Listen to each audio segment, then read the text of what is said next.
the same guy who tried to overthrow an election is just like truly setting us down a path of dictatorship. He's illegitimate. He's purely immoral, breaking every norm. We're going to resist him. Everything he does.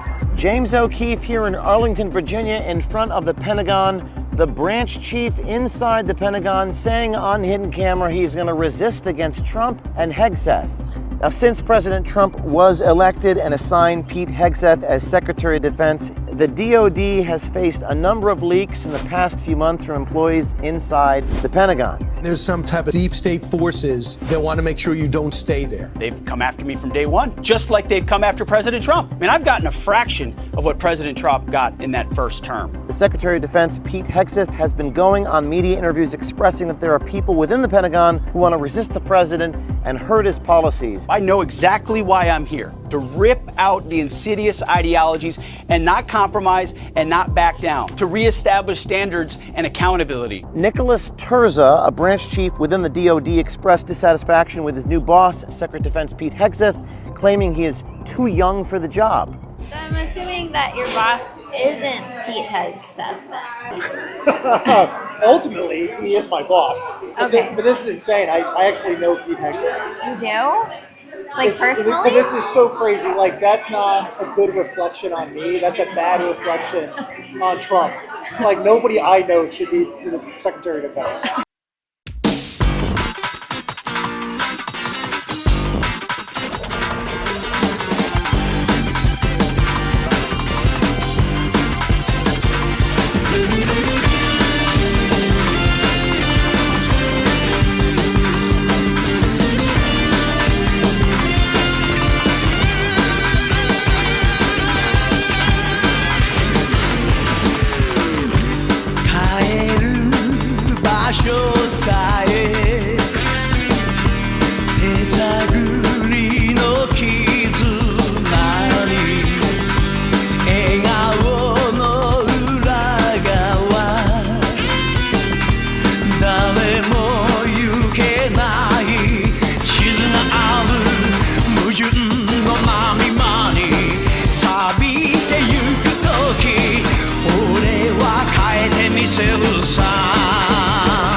I said I was going to make a new one of those, but I'm just too fond of it. I like it too much. I don't want to get rid of it. Like, I found one that's fucking... hold on. Our avatars need to be on the screen. My bad. There you are, and there I am. Okay. Can you hear me, Liar? Yes. Okay, good. Liar is currently dying a slow and painful death, dear listeners, so bear with him. Yeah, kind of. No, but I said I was gonna make another one of those. In fact, I had one, the meme of the anime girl band K-On! Playing a song, and I found somebody who had like put metal music to it, not the one from like Slipknot. I know a bunch of those memes have gone around, but like it was metal music, and I was gonna edit a new one together and like take Toby out of it because Toby's never on the show anymore. But I added Toby to that because I thought Toby was gonna be a more regular guest, and then no. But we still love Toby.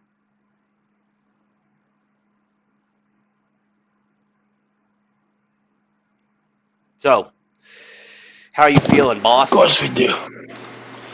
Don't call me that. Don't call me that. Why not? Also, that's what my corporals used to call me. Okay. Yeah. Gotcha. Don't call you boss Yep. because it brings to Yeah. flashbacks. But no, how you feeling? How you doing, buddy? We won't go into details, but you recently had surgery, and that's all we'll say on what it was about. But how you feeling? I mean, I'm alive. Okay. My side hurts. Let's keep it to that. Ow. For the I just by the way, before I go to the first story that we're going to cover, which is in the title of this week's episode, I want to. It's just funny to see our actual avatars are up on the screen right now. I don't think you can see it because you're not watching the live stream and you can't see OBS. But my AI generated Darth Palpo, and then and then your Bishop Liar is up there. But then our old avatars are on the screen because of the end of the Oh, that's fucking beautiful. It just we've come so far. Almost 4 years we've been doing this.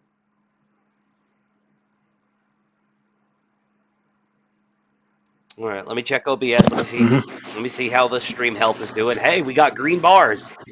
It seems like you just had Oh, that's beautiful. It just seems like I had to reset my router.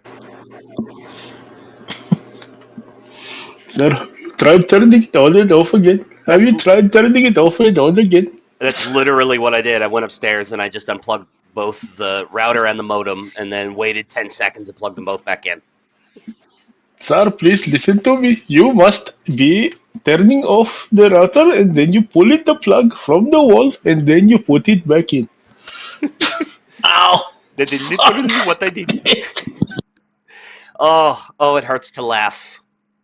Well, good. There probably won't be much laughing this episode, or who knows? Maybe there will be some laughing.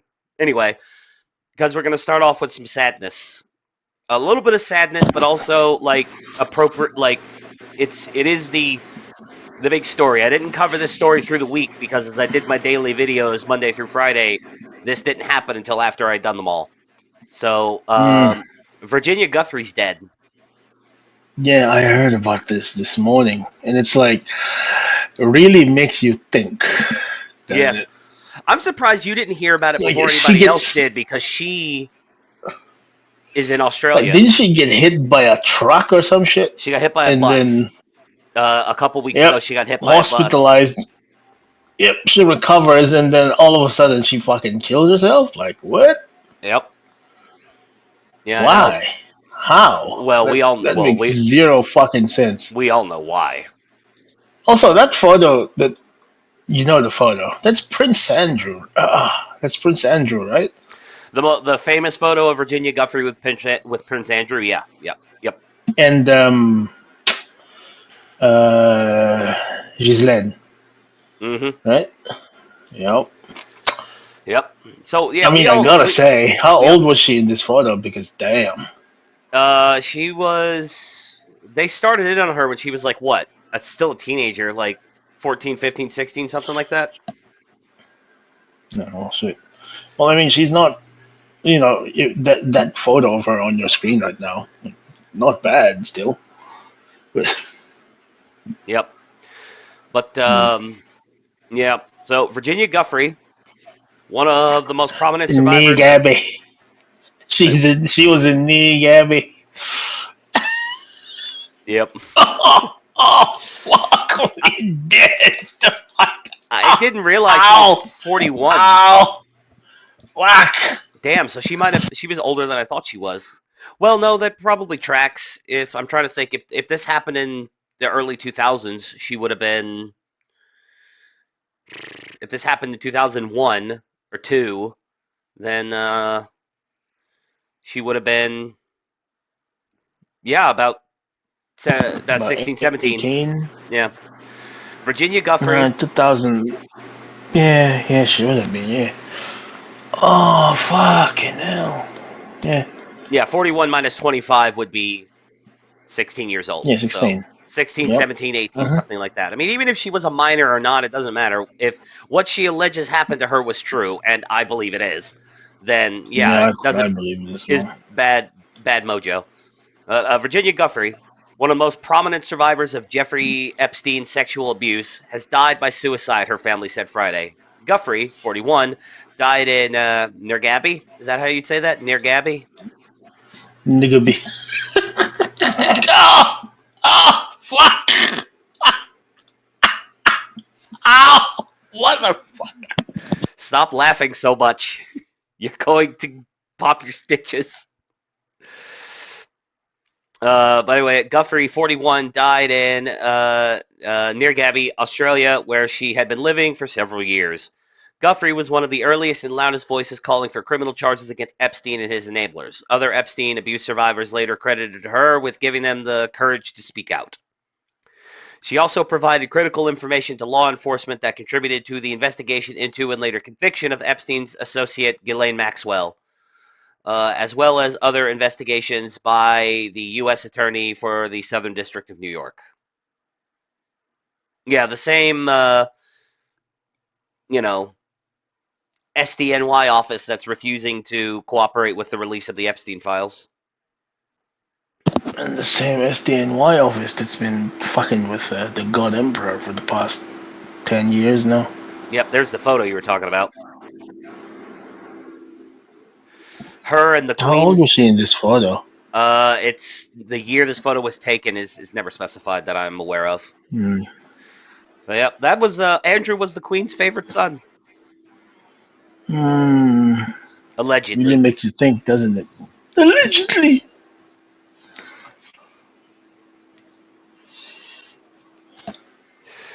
Quote, it was Really utterly... stink.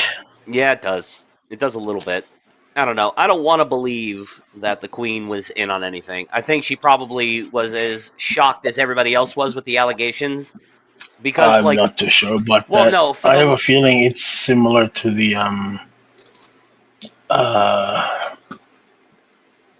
Pope Benedict situation in regards to the Catholic Church. Well, yeah. What I'm saying is she wasn't going to throw her own son in prison, but she did. He was more or less exiled by the family for a long time, and then before she died, she did cut him off completely. He lost all of his titles.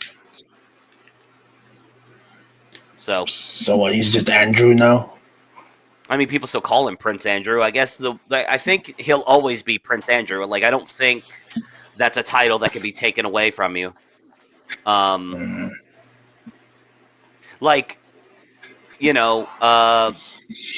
Harry and Meghan are still referred to as Prince and Princess, even though they've given up all of their duties and stuff. So all their titles.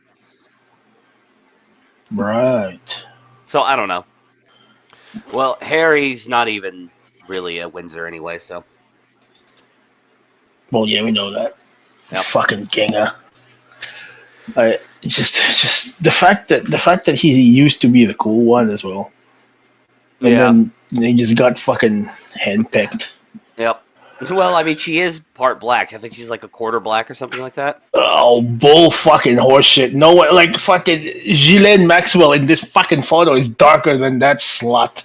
Well, yeah, sure. You can be half black and look completely white. You know what I mean? Yeah, but I don't give a fuck. Like, seriously, you're gonna be doing fucking if I thought the entire basis for racism was your skin tone. Like, if a fully, like, French fucking Jewish woman has darker skin than you, I don't think you can claim to be fucking oppressed based on your melanin content. Right? I would imagine that Ghislaine Maxwell Shut the fuck up. I would imagine that Ghislaine Maxwell probably did a lot of tanning while she was living in Florida. Yeah. It was the style at the time. Yes, I know, but still, the point remains is that if a fucking French Israeli British fucking, financier / child trafficker / spy, whatever the fuck, fucking Mossad agent can get darker than you, I don't think you have any fucking claim saying that you're black. Like, no. Fuck off. Get the fuck out of here. And then claiming that your kids who are, like, whiter than the driven fucking snow are, were treated badly by the royal family because they're black as well. It's like, no. Shut the fuck up. If the royal family gave those kids any shit, it was because they're They're the children of a bastard who only has royal titles because the royal family's too embarrassed to admit that Diana got That knocked up. he's a bastard. Yeah, that Yeah, Diana got by knocked some up by a fucking ginger gang riding or soccer instructor. player. Yeah. Oh, riding instructor. Yeah. Some he was fucking a polo teacher or God, whatever. what the fuck was his name? Jesus, man, because we've talked about this 100 times over the years. Oh my God. Let me look it up real fast. Well, like no one has any less love for the royal family than me. Like I literally do not give a shit what happens to these people, right? But I managed to fuck some people off by saying that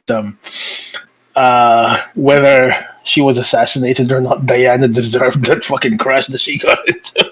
James Hewitt. Oh, That was his name. Fuck.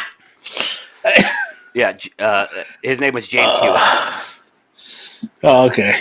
Yep, Fucking gingers have no soul. He's a former cavalry officer in the British Army, and he was like her polo or riding instructor, something like that. He's certainly done some fucking cavalry this time. Oh, Ayo. Oh, fuck. But yeah, people still to this day just deny that. They're just all like, no, Harry's totally not the son of James Hewitt. I'm just like, you're fucking retarded. Look at them, dude. Look at them. He looks nothing like any other Windsor on the planet because he isn't one. This is like Justin Castro. I know. We just need like a DNA test to confirm, but beyond that, it's like it's all but confirmed. Just look at that cunt. Yeah, he doesn't pass the eyeball test. Help! Like you put him right next to his father and his siblings, and it's like, nigga, who the fuck are you? Not like the other. But anyway, back to the article. It is with utterly broken hearts that we announce that Virginia passed away last night at her farm in Western Australia. Her family said in a statement to NBC News, she lost her life to suicide after being a lifelong victim of sexual abuse and sex trafficking. Virginia was a fierce warrior in the fight against sexual abuse and sex trafficking. She was the light that lifted so many survivors. In the end, the toll of abuse was so heavy that it became unbearable for Virginia to handle its weight. So let's go ahead for a second and just assume, right, that like maybe this actually did happen. Maybe she actually, killed herself. Like everything she went through, and then she gets hit by a fucking bus, and she's probably crippled for life. Like we don't know the details of her prognosis after she got out of the hospital. We don't know like what her life is going to be like. Like maybe she was like going to have to, because apparently she had like liver or kidney problems, so she might have been like, had to deal with that for the rest of her life, or maybe she like had some kind of like her hips or one of her legs or something. Who knows? It's like she goes through all this shit. She sees, although she does see Andrew lose all of his like royal privileges. She sees Ghislaine spend the rest of her life in prison, and she sees Epstein, die. But like still, there's all these other people that aren't being punished, and then she gets hit by a fucking bus, which we'll go ahead and assume was an accident. Like you kind of get it. You know what I mean? Like just assuming that she actually did. It's just like after everything she'd gone through, then she gets hit by a bus. She's gonna be a cripple for the rest of her life. I'm just like, I kind of get it. Assuming, of course, that this is not she didn't get Clintoned. Which, of course, I think she got fucking Clintoned. I'm just saying. I want to see the fucking autopsy. No, I agree. I would like to see the autopsy as well.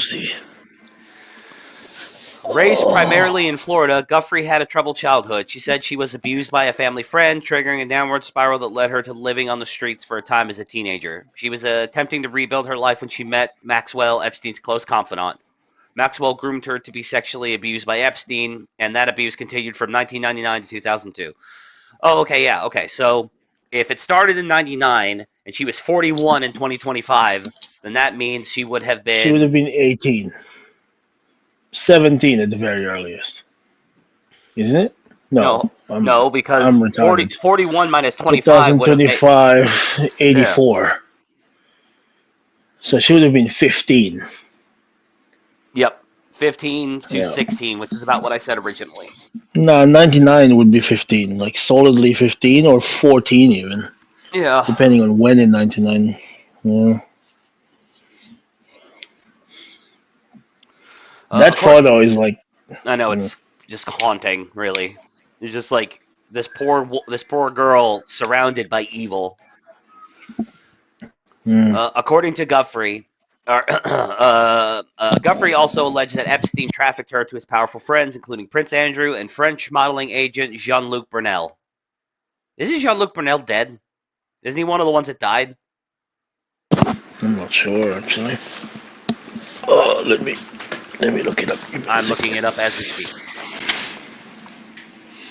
Yes, he's One dead. saving grace is the one saving grace is I am allowed like this laptop and my phone's here. Yeah, Jean-Luc Brunel died in February of 2022. Oh, he died in prison. Nice. Yep. He got Epsteined. Epstein, a wealthy financier, died by suicide in a New York jail in 2019 while he was awaiting trial on federal sex trafficking charges. His second go-around, of course, of federal sex trafficking charges. Supposedly, he died by suicide by hanging Oh, Jean-Luc Brunel? before his trial. Yeah, before his trial could be processed. Huh. Funny how that works. Huh. Huh. Really makes you thunk. Much thunk. Very big Very thunk. thunk. Having a big old thunk over here. Yep. Maxwell, a former British socialite, was found guilty on 5 counts of sex trafficking in 2021 for her role in recruiting young girls to be abused by Epstein. Giuffre filed a federal lawsuit against Andrew in 2021, alleging that he sexually abused her when she was 17. Probably she was 17 here then. Andrew, who stepped back from his duties as an active royal as controversy related to Epstein swirled around him, agreed to settle the case for an undisclosed amount in 2022. He has denied having sex with her. Well, of course he would. But, Yeah, why wouldn't he? yep. Brunel, who headed several modeling agencies, was charged with sexual harassment and the rape of at least one minor in December 2020. He denied wrongdoing and died by suicide in his jail cell in February 2022. See, if I had just Yep. kept reading the article, I wouldn't have had to look it up. Hmm. Several months prior, Giuffre testified against Brunel in a Paris courtroom in June 2021. In an interview after her day-long closed-door testimony, Giuffre said she appeared in court to be a voice for the victims and to make sure Brunel was brought to justice. Quote, I wanted Brunel to know that he no longer has the power over me, Giuffre said. That I am a grown woman now, and I've decided to hold him accountable for what he did to me and so many others. Giuffre moved to Australia with her husband before Epstein's 2019 arrest. The couple has 3 children. Her brother, Danny Wilson, told NBC News she pushed so hard to snuff the evil out. Her biggest push was, if I don't do this, nobody's going to do it, he said regarding her advocacy. She was in real physical pain, suffered from renal failure, but I think the mental pain was worse. The Epstein story received renewed attention during the most recent presidential election, and in February, Attorney General Pam Bondi released a collection of Epstein-related files to right-wing media figures and then the public. Though the release was widely panned for containing information that was almost entirely previously public, the lead-up to its release, including concerns about the disclosure of sensitive or personally identifying information about victims, has been a source of distress and anxiety for victims in recent months, multiple victims told NBC News. Giuffre's lawyer, Sigrid McCauley, described her as a dear friend and an incredible champion for other victims. Those who were close to Giuffre said they remembered her as a fighter. Yeah, I don't think we're ever actually going to get the full Epstein files. And, I think they've all been shanked at this point. that's entirely possible. Like, when we got the Epstein file release in earlier this year, right? Yeah. Um, there was already talk that SDNY was fucking hiding shit, Well, and okay, it might be it did come as a disappointment, but at the same time, I I kind of hold Pam Bondi and the rest of the Trump team um, to I'm gonna be honest with you, to a much lesser standard than I would otherwise, just well, because of the fact that especially because if it's coming from the fucking SDNY, it's like, dude, these people are it's especially because now have you seen what's happening with Letitia James? yeah, I covered it, or Yeah. I covered it earlier this week or last week. Oh, okay. Yeah, that shit. Especially what's happening with that. They have every fucking incentive to not, you know, Well, cooperate and to just get rid of everything. if Pam Bondi and Kash Patel will just come out and say, listen, all the Epstein evidence that SDNY had, they destroyed it all. There's nothing for us to release, and then prosecute, roll out a few sacrificial lambs, put them through public trials, and then put them in prison for tampering with evidence or whatever kind of charges that Pam Bondi and Kash Patel could come up with. It would go a long way in kind of restoring some trust in their leadership of the DOJ and uh, not DOJ. Wait, is the Attorney General of the U.S. the head of the DOJ? Yeah. Oh, well, then the Yeah. DOJ and the FBI. Realistically. And also, Yeah. well, But Cash is as also. we've seen though, it's not exactly like easy because of the fact that I mean, we've seen all the shit that's happening in the DOD. I imagine the DOJ is probably worse in terms of how deep the rot is. Fuck. Well, considering,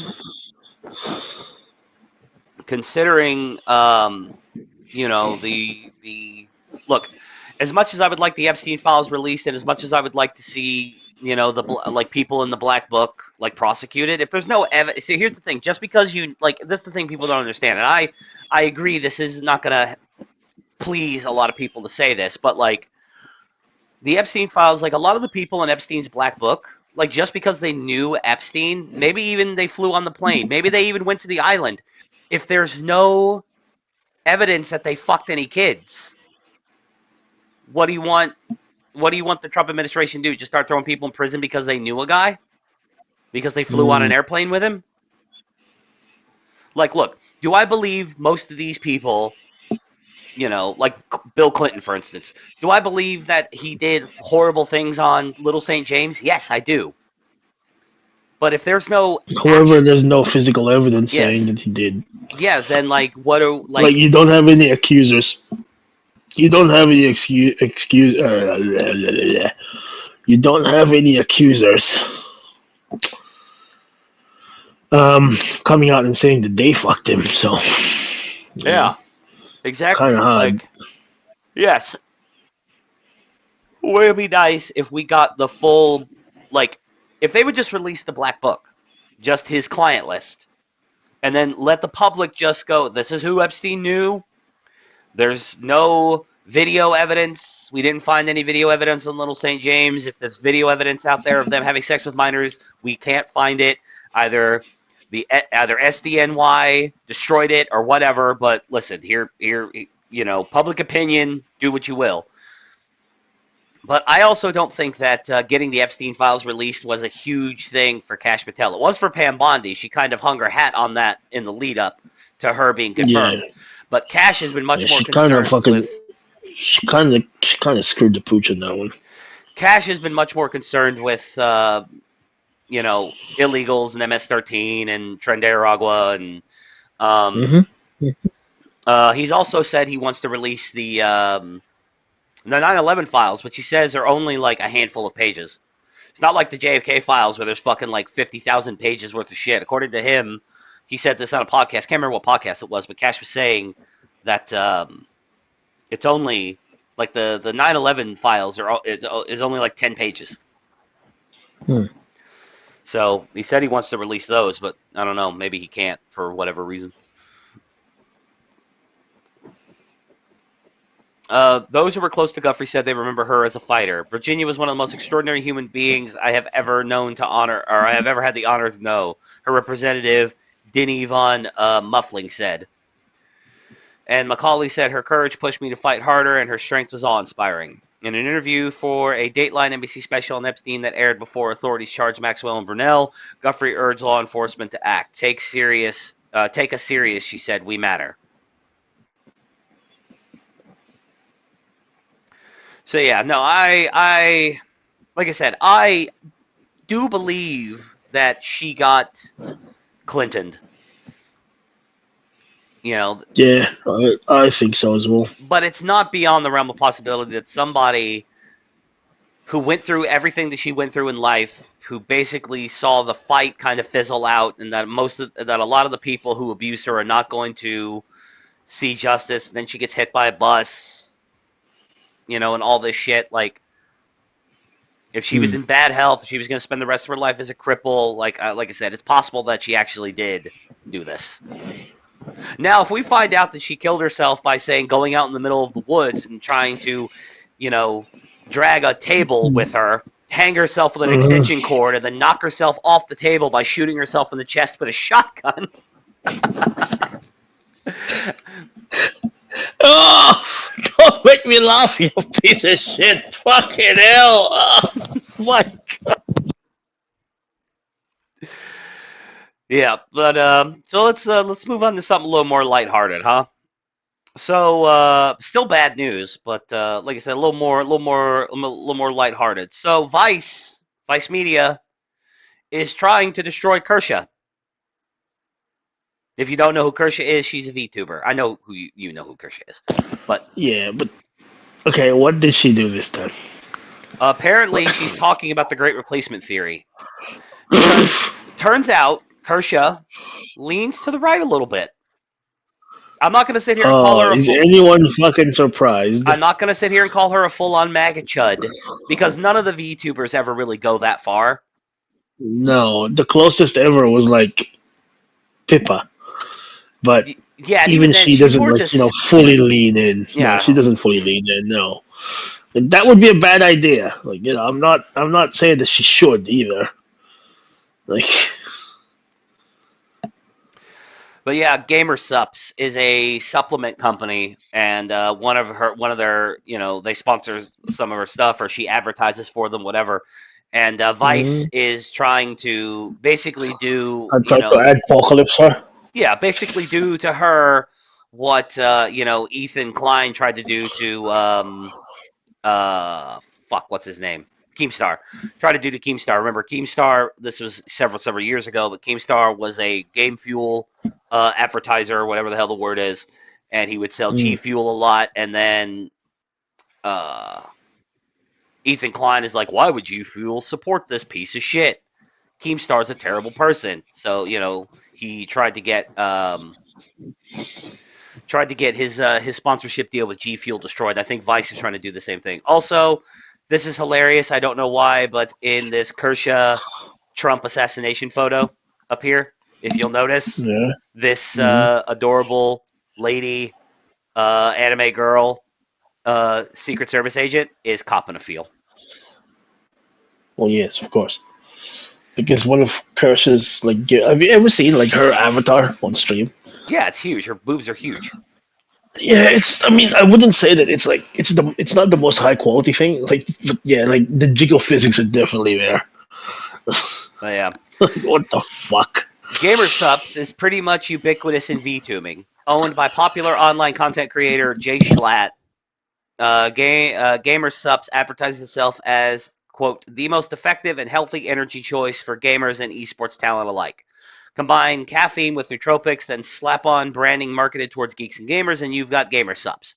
It's a rite of passage for a growing VTuber to gain a Gamer Subs partnership, let alone snag a merchandise run via the company's Waifu Cups line. Neaners, for example, received her own cup with the company, as did Shy Lily. I'm going to be honest, I've never heard of either of them. I'm not huge in the VTube world. I know about Pippa because... Neaners is... she's old VA ASMR fucking thing before she jumped on the VTuber thing. Huh. Have you ever heard of a Pomf Kimochi? Uh-huh. That's Nyanner's. That was Nyanner's thing. Oh. Yeah, Pomf Kimochi. What's this sticky stuff on me? Anyway, Shy Lily, I just know because she had like a similar design to Gorgora, who by the way is retiring, apparently. Huh. Um, yep. Well, the only So reason why I know about Kersha is because she's been a guest on Side Scrollers a bunch of times. The only reason why I what know side about scrollers? it's a video game podcast that's hosted by Stutter and Craig, who used to do Screw Attack. Oh, okay. I have no idea what that is, but I see. It was a website. It was a video game website that he founded and ran for a long time. Then he sold it to Machinima, I think. And then Machinima went tits up, and yeah. But he made a lot of money, so he's doing okay. And then Yeah. here, Well, 2-ish years ago, he made a comeback with a new podcast called Side Scrollers, and he has a rotating third chair for guests, and Kirsha's been on there a lot. And then I know about Pippa okay. because of you and everybody else, and her going viral all the times for her fucking schizo conspiracy takes. And Yes. Yes. Based schizo waifu. Pippa, please don't forget to take your meds. however, You know what her most famous quote is? no, what? I'm gonna fucking shoot up a Walmart. Oh, okay, yeah, I have seen that before. Yep. It's okay. All right then, Pippa. Jesus, calm down. However, Gamer Subs is in hot water with many VTuber fans due to the behavior of one particular creator working with the company, Mythic Talent's Kersha Verstal. An anime fox girl with a knack for sharing alt-right talking points. Remember, this is Vice, so they're gay. Kersha has landed herself Yeah, in controversy. just take everything they say with Yeah. a whole fucking bag of Himalayan rock salt. Yep. After controversy online due to her right-wing beliefs, at this point, it begs the question whether Gamer Subs will one day pull the plug on the VTuber for good. Doubt it. I think this company probably knows what they're getting into, and also this idea that VTube fans en masse are pissed off at Kersha. I don't think that's the case because, in my experience, are there apolitical and lefty VTube fans? Of course there are. Of course there are. I've never met one. Every VTube fan I've ever met is at worst, a libertarian. And I say at worst because libertarians are gay. Kersha is relatively popular for a VTuber. Fake and gay. That's not me saying. They've demonstrated themselves to be, just fake and gay. Very fake, very gay. Kersha is a relatively popular for a VTuber, supporting 56,000 followers on Twitter and at least 44,400 on Twitch. She originally announced her partnership with GamerSupps in September 2023 following a merchandise reveal this past March. From shirts to cups, Kersha fans will soon be able to flag their love for the right-wing Fox Girl IRL, all thanks to GamerSupps. That is the third time they've referred to her as right-wing. They're really trying to hammer that shit home. Well, just like they like getting hammered, just Vice is gay. Yeah, very, very gay. Gavin McInnes founded Vice, and look what they've become. Think about that. While some VTubers may wink or nod to conservative beliefs, Kersha has never hidden her political leanings. In fact, she's gained a reputation for speaking out on behalf of the right-wing side of the VTubing fan base. In February, she said trans women advocating for trans rights are autogynephilic males. That's probably true. With graphic murder fantasies. She praised Mythic Talent co-owner Asmongold for arguing every trans kid is actually a victim of a parent with a mental illness. Based Asmongold. I don't know who red-pilled Asmongold in the last year, but shout out to that guy. Gamergate subreddit Kotaku in Action has shared Kersha's work to acclaim, calling her based fox. Another post on our YouTube drama declared Kersha the main culprit for alt-right pandering in VTubing. Is she the main culprit? Well, probably, yeah, I guess so, because she's more overtly political than Pippa, but it's no secret that Pippa also leans to the right. She's definitely, and Pippa and Kersha are like best friends, and they do collabs all the time. So I guarantee those chicks own MAGA hats, IRL. In casual conversations on her Gamer Sups merchandise drop, VTuber fans were quick to describe Kersha as right wing. One Redditor even went to great lengths to stress they were not attempting to take a side on Kersha's content, but simply objectively describing her to those who have not seen her work. She's alt-right, anti-woke. I can't believe they still say that shit. Alt-right. Fuck off. She's alt-right, anti-woke, and apparently transphobic to a degree. A few comments mentioned her calling trans women being mentally ill men. They are. One Redditor said, "None of this is my own info, just restating what other people have said." I didn't say that. That's what other people say. Very smart people. Can't confirm nor deny this stuff. Very smart people. People tell me all the time. The smartest people. Alt-right seems like an accurate description of Kersha and her politics. In one clip, Kersha gives weight to the Great Replacement theory, a racist conspiracy theory suggesting people of color are ethnically cleansing white people through demographic changes and cultural diversity. It's not a conspiracy theory. They admit they're doing it. That's the thing I can't stand about people insisting that the Great Replacement theory is this. First of all, it's not inherently racist to point out that a thing is happening, because it is. All right? Whites make up less than 60% or less than 70% of the U.S. now. I think it's down to like 66 now or something, 65, something like that. And the left has openly talked about this for years, that they want to do demographic change. Yeah. It's not just in the U.S. too. It's literally it's only white countries as well. Yeah, we're the only people in the world who aren't allowed to have our own countries. No one's fucking advocating to change the demographics of fucking, I don't know, Iraq. Yeah, Asia for every Asians. time someone else goes there, like, oh, you have to respect their culture, bro. Arabia, fucking Arabia for Arabs, Asia for Asians, fucking the subcontinent for subcontinentals. But if Europe for Europeans, that's racist. America. Well, no, Asia for Asians isn't really even I think we're getting to the point now where we're not allowed to have that either. Yeah, it seems to be. Well, except for the Chinese, actually. Well, yeah, yeah. Well, so here's the thing. I was kicking this around my head. You want to know the demographic replacement that's going to happen in Asia? I think is not going to. It's going to be white people. And it's not going to happen because if white people mixing with Asians ends with more Asians, so. Well, no, I agree, but what I'm saying is that we're gonna have a bunch of fucking halfies and shit. Well, which I being the great, trying to the great live up to my trying to live up to my great ancestor Genghis Khan's legacy. I am not against. Let's just be clear about that. Yeah, no, my love of black women is well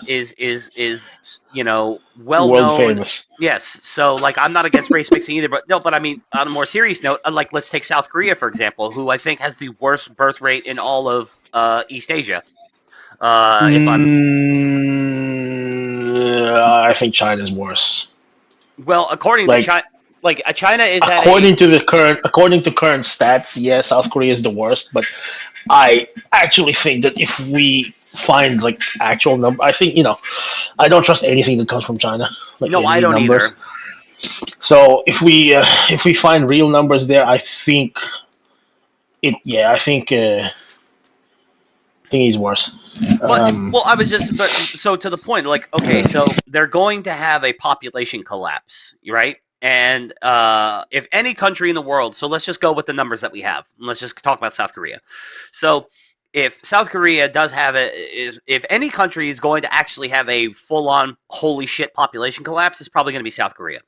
So, and then you're going to have, like, I seriously believe that, like, whites are going to end up emigrating to a lot of the East Asian countries, in particular South Korea is world focus right now, because there's going to be a need for bodies. They've got an entire country, right? And they got, and you're going to have a bunch of young white, mostly men, who are going to flee the Western world because of, basically the shithole that it's become. And and then they're going to look at South Korea and go, the women are beautiful, the cities are clean, and there's jobs. And the population doesn't completely hate us. Yeah. They still hate us, just not completely. Yeah. And like, right? Like it's and Asians are South Koreans are one of those Asians who really like pale skin as like a beauty standard. So the idea of having half white babies is probably not completely beyond the pale for them. I didn't even mean to do that. No pun intended. So I really do think, and then Japan is going to go through something similar. I think. Japan is currently importing Africans and goddamn Indians right now, which they're going to regret. I don't think it's going to get up to that, because keep in mind they already have a minority in Japan that also has like very strong anti-African and at least maybe not anti-African, but definitely anti-Indian. There's definitely an African kind of vein. No, because the specific demographic I'm thinking of is not anti-African. Well, one of them isn't. Oh, I'm completely lost then. I'm not sure what you're referring to. So one is there is a giant Filipino diaspora in Japan as well. Oh, okay, yeah, we've talked about that before. And then the other one is, so they would definitely be anti-African, yes. Yeah. But the other, they would definitely be anti-African and anti-Indian. But the other one that might not be anti-African is there is also a gigantic Brazilian diaspora in Japan. Yeah, and there's a huge Japanese diaspora in Brazil. Yeah. Or in South America generally. Yeah. So. No, I love the fucking Filipino-Japanese dynamic. I absolutely love it. I love it. Fuck you. Fuck you too. I'm going to move to your country and work. Okay, come on in. Yep. I fucking hate you, you boomer-ass Japanese cocksucker. Well, I don't like you, you poor shitskin. You wanna come to Japan and do some work? Yeah, sure, why not? I need a job anyway. It's like, I still hate you. Like, it's just... He's pretty funny. Like, let's be honest. God, it's just like, you tried to colonize my people. It's like, yeah, the Americans colonized you too. I didn't hear you bitching about that. It's just like, yeah, but we like white people. We don't like you.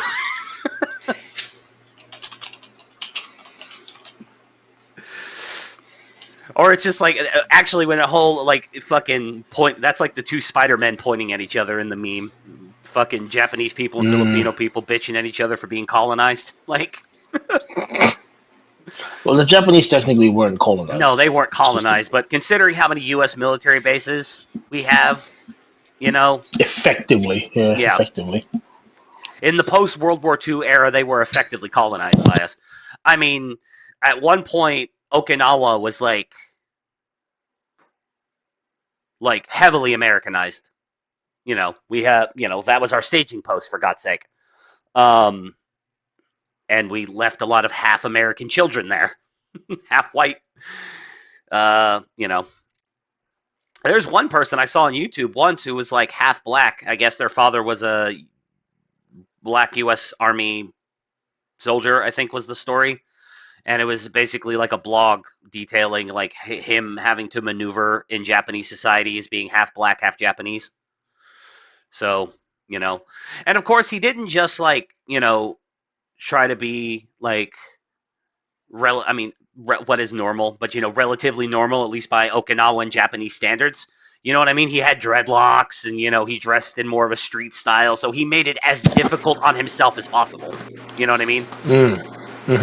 It's just like, yes, you having clearly African features, will somebody always treat you like Gaijin? Probably, but the fact that you have tattoos and fucking dreadlocks and you dress like an American hood rat, like, Yeah, it kind of didn't help your case there, you're bro. you're deliberately making it harder on yourself. Yeah, exactly. But alt-right seems like an accurate description of Kershaw and her politics. In one clip, Kershaw gives way to the great place. I already read that part. My bad. Where did I stop at? In the clip, Kershaw argues that a mosque should not be built in northern England, declaring a hostile takeover is happening in the U.S. via illegal immigration and through the U.K. via the migrant crisis nonsense and refugees based. I mean, is she wrong? No, she's not. She's not wrong, exactly. Of course, we would say that. We're right wing as fuck. Our politicians are assisting people with both demographic replacement as well as just making citizens' lives worse in general. They're changing the entire culture of these countries, Kershaw said, essentially implying both the UK and US are intended for white Europeans and Americans, respectively. It is still going to change these countries irreparably in the future. Now, see, okay, so like I could make an argument for the U.S. Like, okay, England specifically is a country can non-whites live in England? Of course they can. They have been for centuries. But, like, it is the homeland, it is the indigenous homeland of the English people. Same thing with Scotland and Wales and Ireland.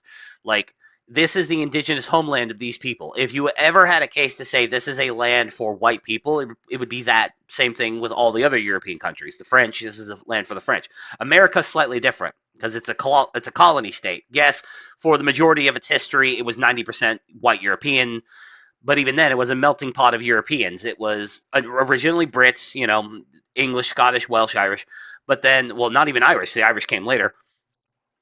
English, Scottish, Welsh, and some French. And then Spaniards started coming, and then Irish and Italians started coming, and then Slavs started coming.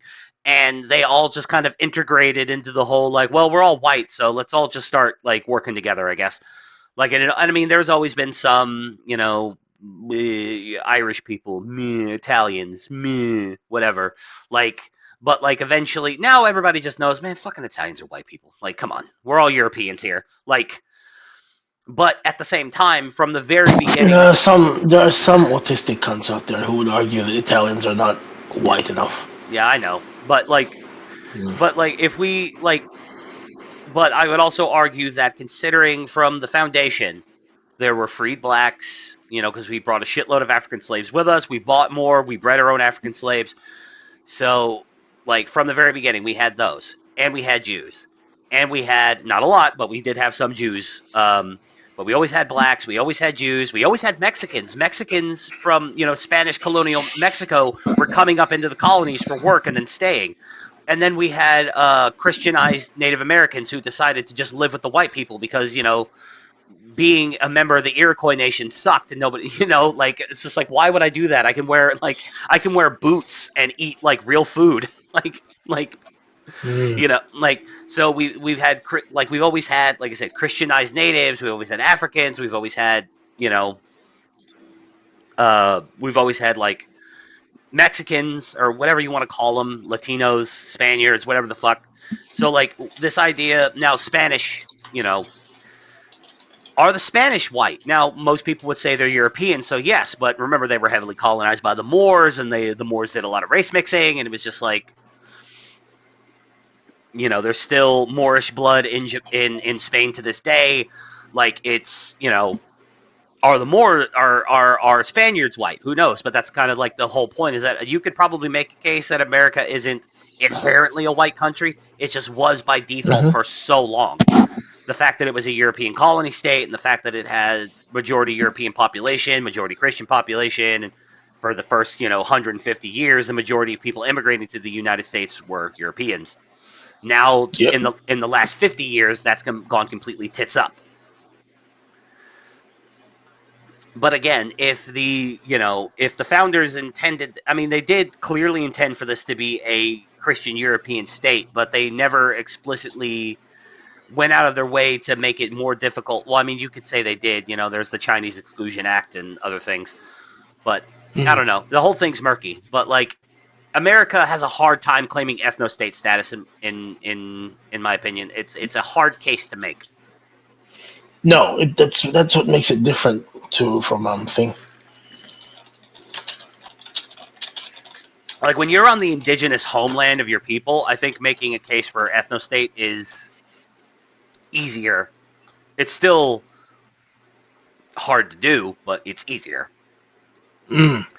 Like I don't think anybody would argue with the idea of like well, I was saying earlier, Japan for the Japanese. Like they're importing people, a lot of people, but they're also going through a slow population decline, so they need workers. But like I don't know, the whole thing kind of sucks. But even if America cannot claim ethno-state status, the majority population is still being forcibly replaced by South Americans and Africans and Arabs. So, like, this is happening. Is whatever. And it makes you bad to point this out. And again, like I said, they talk about this. Like the left used to talk about this, about how much they'd love to see whites as the majority of the American populace to be, for that to no longer be the case.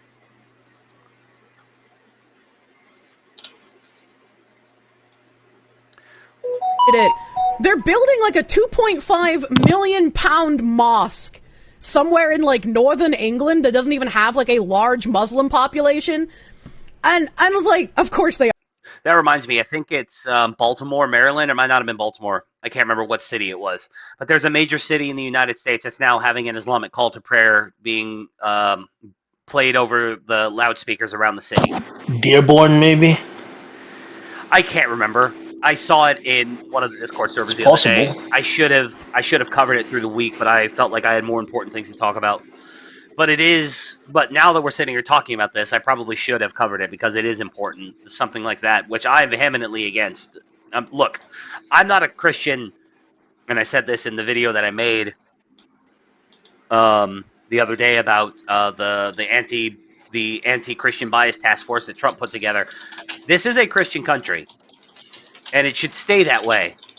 So, no, I don't think we should be having Islamic calls to fucking prayer being played over loudspeakers in the middle of a major American city. No.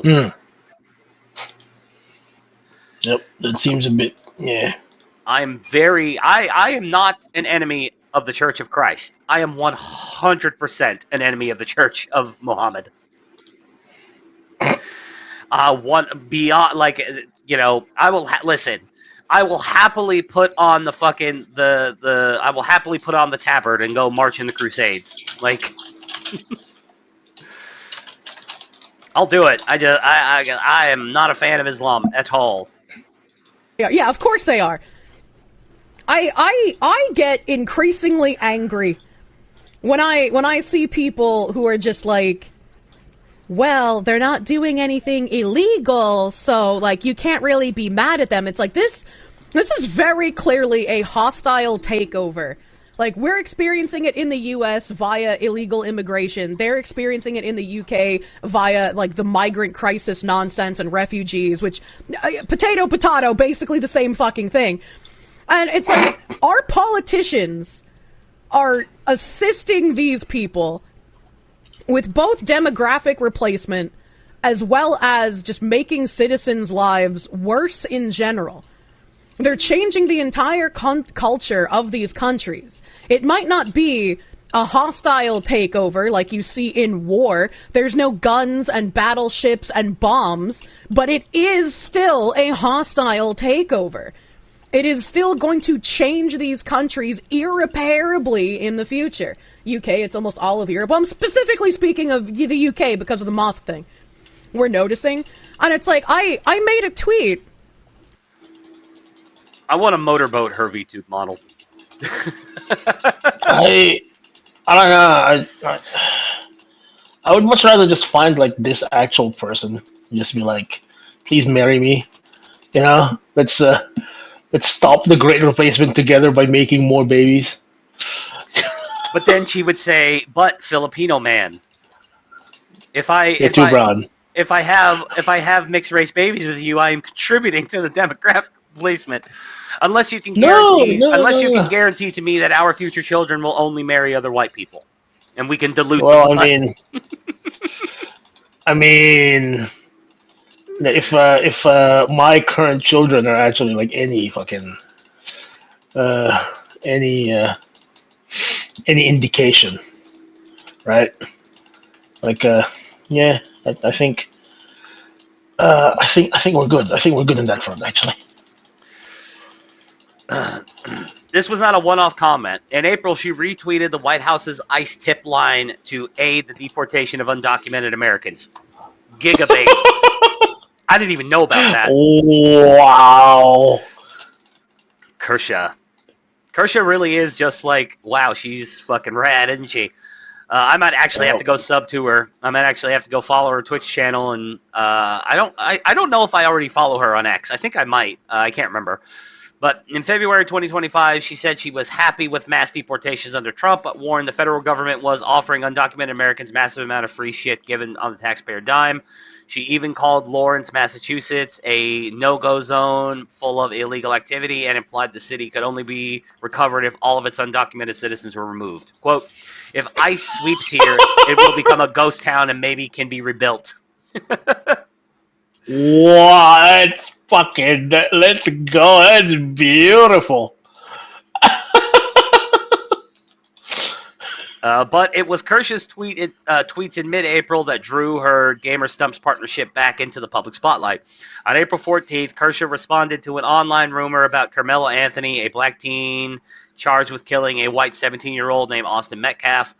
A post incorrectly claimed that Anthony's family had purchased the house with online donations, a rumor which spread through right-wing social media circles before later being debunked by Snopes. I don't give a fuck what Snopes says. Kershaw fed into the claim. Getting a payday to buy a house by killing a white man just makes sense, Kershaw tweeted. Reparations for all. So, yes, did it turn out that, I will say, it does seem to be the case that the house in the gated community that Carmelo Anthony's family was living in, they were already living in it, but they hadn't been living in it for very long. Them buying a brand new fucking Cadillac Escalade, though, shortly after the stabbing, as far as I know, that's 100% true. Now, the other thing is that they play a little word game here. Where it's all like they didn't use the GoFundMe money to buy that car. No, they bought the car knowing that the GoFundMe money was on the way. They had $200,000 in the GoFundMe account by the time they bought that vehicle, and now it's over $500,000. So this fucking like black organization that's kind of like, you know, the spokesman for them probably, you know, is helping them out financially. I don't know, but it's just Well, we know what BLM's fucking modus operandi is when it comes to this shit. So yeah. I don't doubt it. So it's Right, just like, it's just even if like the house thing wasn't true, the car thing was, and then as far as I know, and then it doesn't matter because Carmelo Anthony, in cold blood, murders a white kid, and then immediately, within hours, the family has a GoFundMe up, and then within hours of that, it's got 6 figures in it. sounds like money laundering to me. The next day, Kershaw responded to a post claiming body cameras killed the BLM movement. In a quote tweet, Well, she shared body cam stills from police it's altercation true. with Deshaun Leith and Sidney Wilson, 2 black Americans who were shot and killed by American police officers. With one image, a police officer points a gun at Leith while he lunges forward. In another, Wilson holds a knife while the responding officer points a gun at her. The still is taken seconds before he discharged his weapon. Who wore it better? Kershaw tweeted body cam edition. I mean, again, she is not wrong in this. Nothing that she says is false. This is a Like, long fucking article. of course it is. In both incidents, body cam depicts law enforcement officers acting in self-defense. However, the implication of Kirsch's response is that black Americans are lying about the commonality of police brutality in the United States. They are. The Sentencing Project notes black Americans were 2.5 times as likely to be shot and killed by police officers as whites per data from 2015 to 2021. Yes, Why? compare that to the number of instances in which blacks attack the cops. It's probably comparable. If blacks are 2.5 times as likely as whites, I would argue they're probably 2.5 times as likely to fight the cop. Like, come on. Yep. At this rate, at this rate, police will kill an estimated 1 in 1,000 black men, the organization wrote. Police officers' greater inclination to stop and search people of color suggests that differences in people's behavior alone are unlikely to account for disparities in lethal police violence. Kirsch's mid-April posts reached a breaking point for the VTubing community, causing many users on Twitter to criticize GamerSupps for pandering or partnering with the creator. One VTuber, Kaio, ended his GamerSupps partnership 2 days after Kirsch's tweets. While Kaio did not name Kirscher directly, he pointed to his concern with certain creators affiliated with the brand sharing openly bigoted views without facing any consequences. I actually saw this tweet come up, and I can't remember which VTuber shared it. But I saw this tweet on the 17th whenever he put it out there and people were making fun of him for it. It remains unclear whether GamerSupps will issue a response to Kirsch's behavior. I doubt they will. She seems very popular. It's probably a big moneymaker for them. For the record, the VTuber has previously welcomed controversy promoting the brand risk GamerSupps product while declaring, according to my marketing team, I am a brand risk.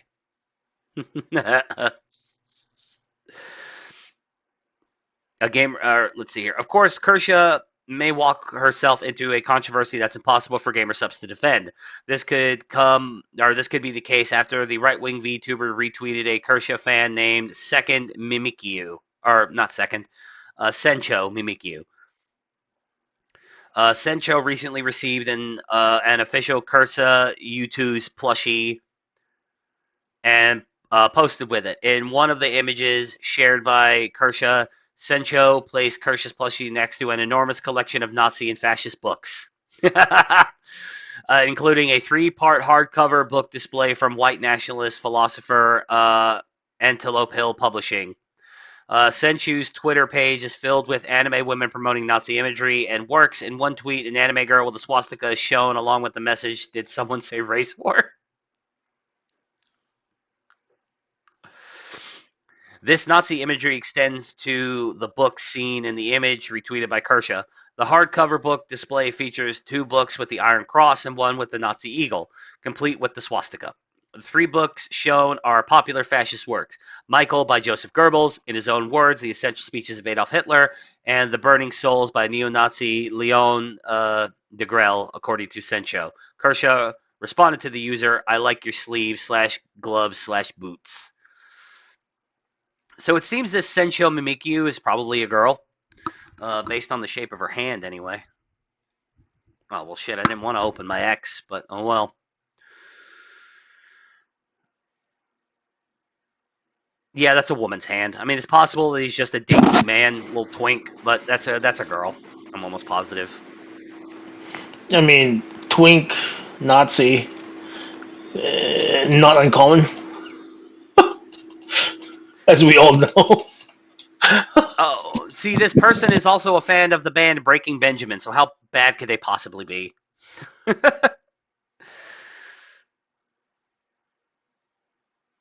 Well, I mean, look, down here, they have the philosophy of Marx. It seems to be they just like to read shit by evil people. You know, who knows? Faith and heritage. What else we got here? I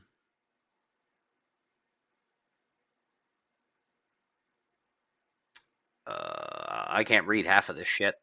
It's too small.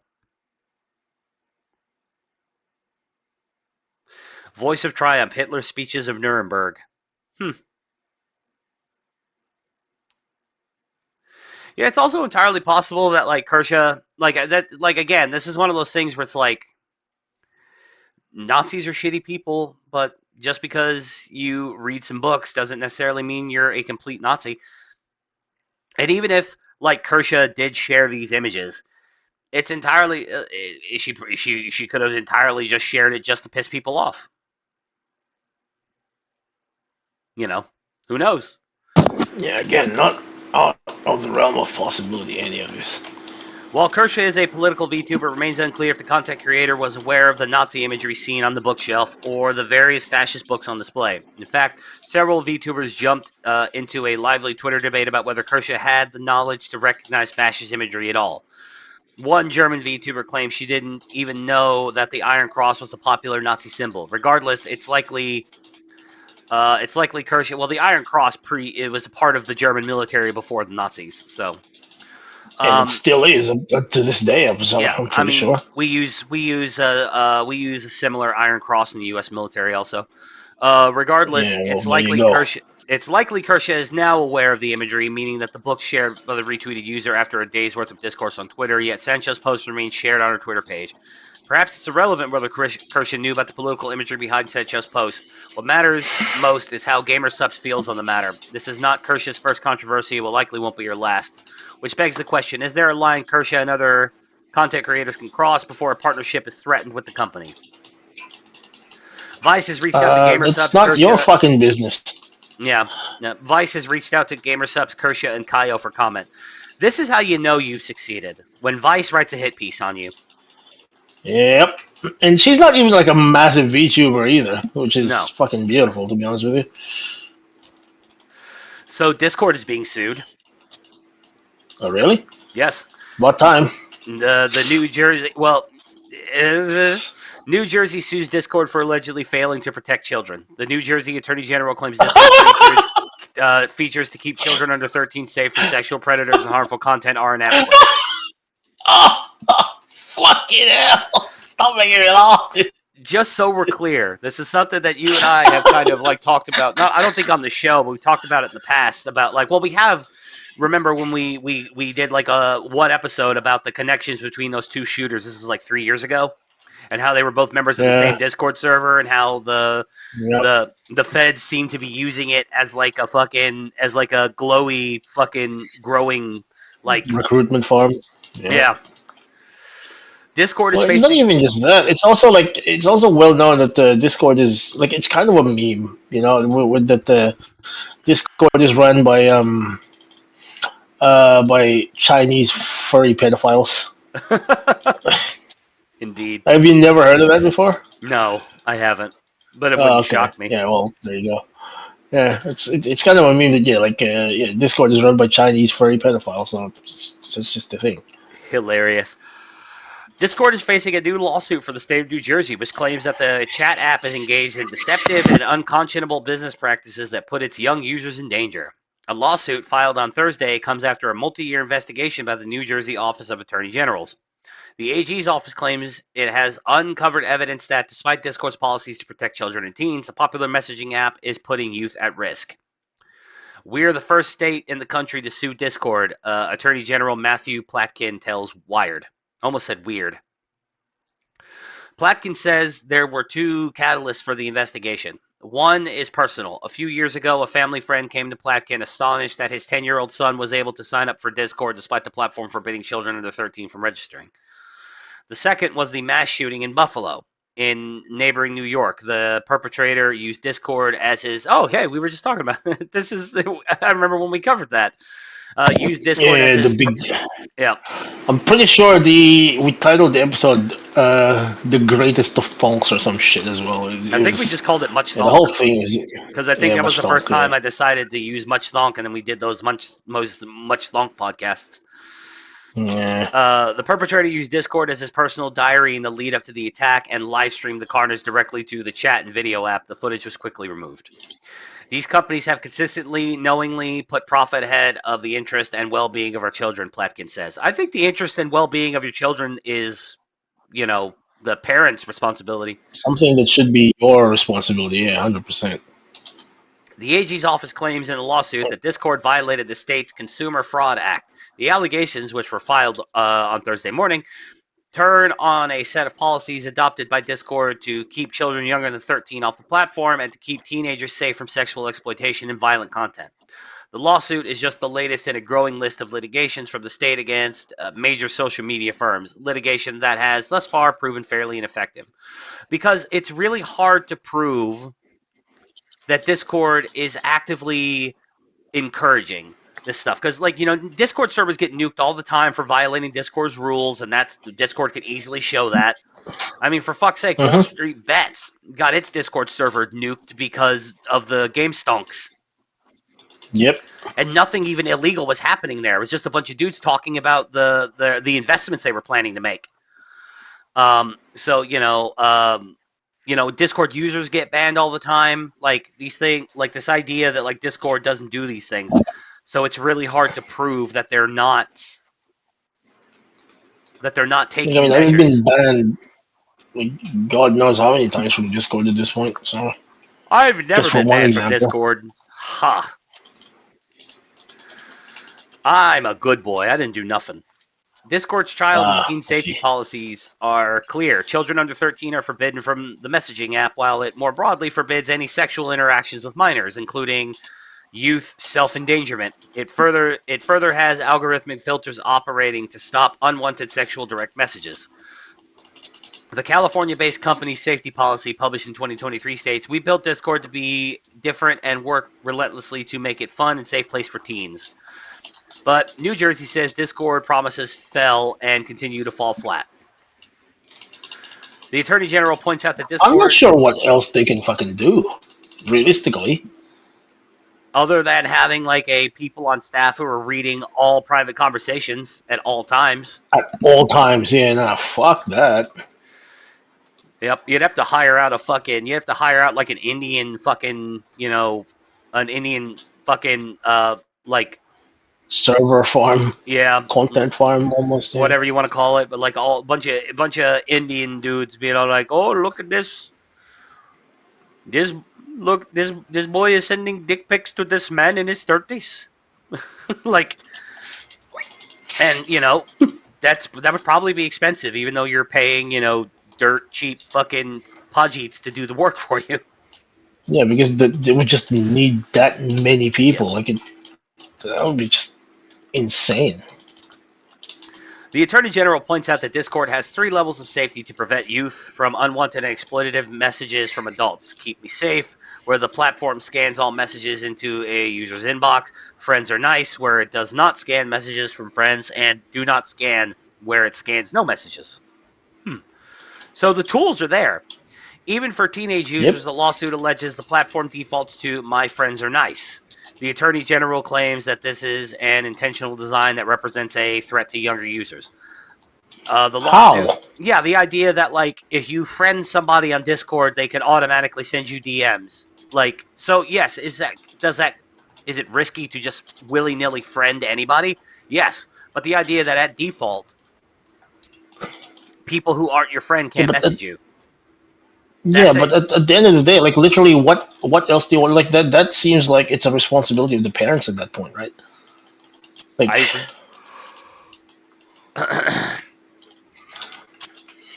Why did you not teach your kids to not be a retard on the internet, basically? Like, kids will be kids, and they will be retarded, but, there is, like, a baseline level of thing that you need to inform them of, and if you failed in that, well... The lawsuit also alleges that Discord is failing by not conducting age verification to prevent children under 13 from signing up to the service. In 2023, yes, because I want to send a scan of my fucking Kentucky State ID to Discord in order to continue to use the service. No, I want to stay anon, goddammit. In 2023, Discord added new filters to detect and block unwanted sexual content, but the AG's office said the company should have enabled the Keep Me Safe option by default. Consider me unimpressed by their PR campaign, Platkin said. He contends that the new features are insufficient and easy to get around, and they are less than what the company has made available to users in other countries. If you put lipstick on a pig, he said, it's still a pig.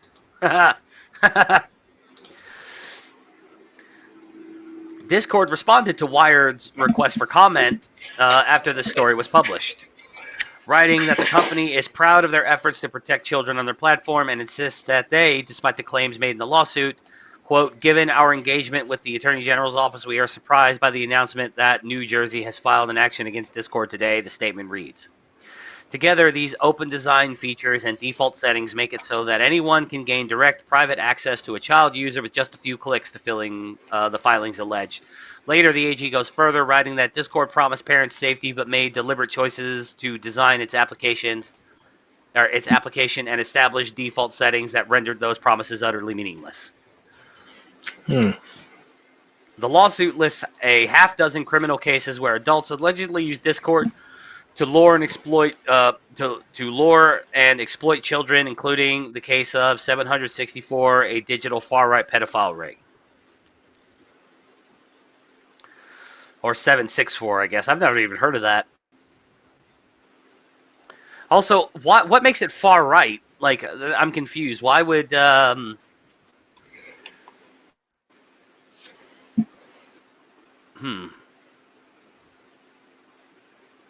What the fuck makes it far right? Like, is it because they use like far right imagery in order to get young boys to go based and then go in there and end up getting like diddled? I'm not reading this. Fuck it.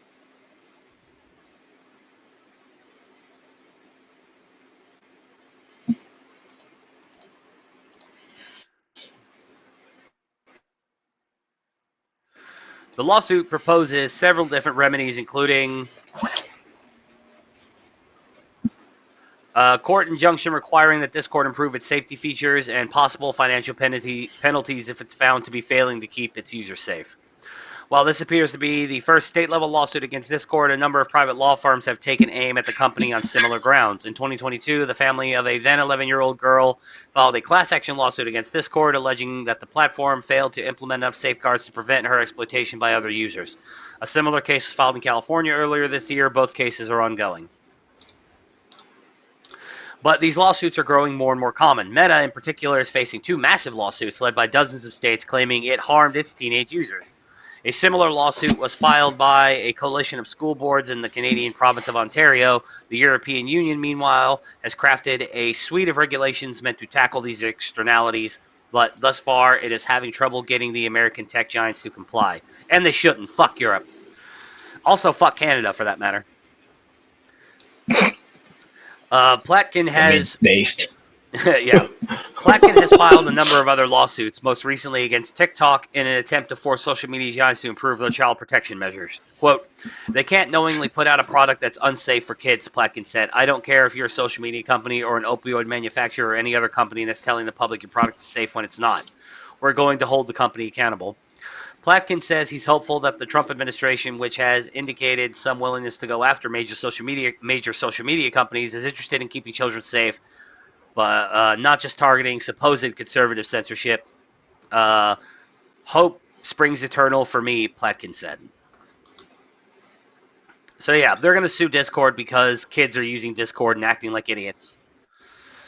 You know. And parents are not doing enough. Okay. So this is Discord's fault. What the fuck? It's Discord's fault that you're a shitty parent. It's Discord for that you're retarded. What the fuck? What is this dumb shit, man? Are you serious? I mean, look, I don't want to defend Discord. I mean, I use Discord very heavily. You and I are in Discord voice chat right now. This is how we record the podcast. But Discord is also a very left-leaning company who, if they knew about our Discord servers, they'd probably nuke them all. But we got to remember, there's millions of Discord servers, so we have slipped through the cracks, you know, for years at this point. And also, to be fair, we don't do anything horrible in our Discord servers that would kind of draw the attention of the Eye of Sauron. But still, like, again, Wall Street Bets. Wall Street Bets wasn't doing anything illegal. Why did their Discord server get nuked? Because they were because they were trying to wreck two fucking asshole hedge funds that were trying to destroy GameStop. Like, GameStop was already failing on its own. They didn't need help from these, you know. It was retarded. But yeah, no, be better parents. You know, keep an eye on what your kids are doing on their computers. You know what I mean? Like, there are steps that the parents could take here. But I work. I mean, I suppose that's easy for me to say. I don't have kids, you know, but I don't know. It's just like, I don't know. It's like, you know, I could ask you, but it's just like you know. I imagine your answer would be, "My children aren't retarded." So, like, Well, yes, but like I mean, quite literally, like what do you want me to say? Like, you know, I mean, I got kids. Like, why aren't they fucking, you know, getting fucking groomed and shit? because your children aren't And they've retarded. been and they've been on fucking the internet since, like, I mean, this isn't. This is kind of like a self-own, but they've been on the internet ever since, you know, they were kids, because, you know, I wasn't exactly the most present father around, unfortunately. C'est la vie. But yeah, like, you know, like, they're not going around fucking getting groomed or nothing. So, like, I've met the people they're going out with. Like, they're not, you know, like 37-year-old fucking, or like 50-year-old men on fucking Discord pretending to be like, you know, Yeah. a 19-year-old cat girl or whatever. So, last week I covered the Trump administration firing a Space Force colonel who's at our Space Force base in Greenland for you know, popping off, talking shit about, you know, J.D. Vance and the Trump administration. Which, as I said before, even if you disagree, when you're in the chain of command, you're not supposed to do that. Like, free speech is one thing. You don't suddenly lose your First Amendment right because you're part of the military. But, like, if you're going to be an active colonel in the chain of command, then, like, you need to keep, if you have criticisms about the current administration, you should kind of keep them to yourself. That's just good military etiquette. Well, apparently, Unless, like, yeah. this U.S. Army colonel didn't see the writing on the wall, and she got fired from her position too. It's always women, Oh, it's too. a woman. Oh, yeah. the Space Force colonel that I covered last week was also a woman. Oh, beautiful. That's fucking amazing. How did we know? The Army has suspended a Wisconsin training base's first female commander after discovering portraits of President Donald Trump and Defense Secretary Pete Hegseth had been flipped around to face the wall. The Army has posted an undated statement on Fort McCarthy's website saying Colonel Shayla Baz Ramirez. Oh. So not only is she a woman, but she's also Hispanic. So she probably thinks that Trump is Satan, and he's going to deport all the Hispanics, including the ones who were born here, probably. Like most retarded people think. It's all like they're going to deport everyone who's not white. Shut up. Colonel Shayla quite Baez, literally. Shut the fuck up. Colonel Like- Shayla Baez Ramirez has been suspended as the base's garrison commander. The statement said the suspension isn't related to any misconduct, but provided no other details, saying the matter was under review. The Department of Defense on April 14th posted photos on X showing portraits of Trump and Pete Hegseth on the base's chain of command wall had been turned to face the wall, along with photos showing that they had been flipped back to face the corridor. Quote, regarding the Fort McCoy chain of command wall controversy, we fixed it, the Post read. Also, an investigation has begun to figure out exactly what happened. Now, it is entirely possible that she did not do this herself. If she ordered someone to do it, then that's bad. Even if she didn't order someone to do it, but she saw that it happened and thought, based, fuck those guys, and did nothing to correct it, also bad. Look, leave, okay? Like, not go AWOL, but you can, if you hate the current administration so much, there are mechanisms in place for you to leave the service. Like, yeah, you're going to forego your benefits, insurance, all these things, but that's the price you pay.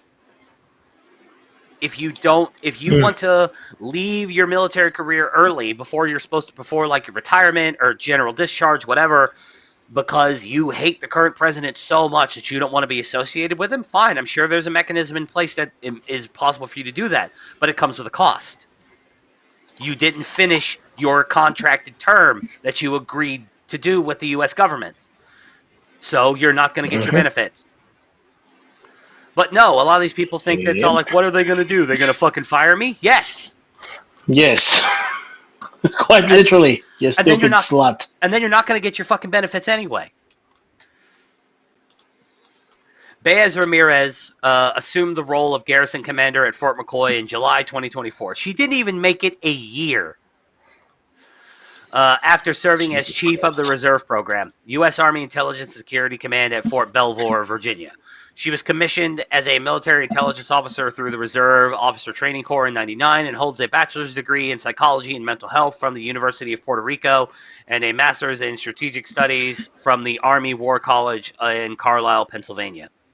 She holds numerous citations and decorations, including the Defense Meritorious Service Medal, the National Defense Service Medal, and the Korean Defense Service Medal. So she's been stationed in Korea at some point. She has served as Chief of Operations of U.S. Army Reserve Command at Fort Bragg in North Carolina. Always fucking Fort Bragg. What is going on there? Deputy Commander of the 501st Military Intelligence Brigade and Deputy Chief of the Special United States Liaison Advisor Korea at Camp Humphreys in the Republic of Korea.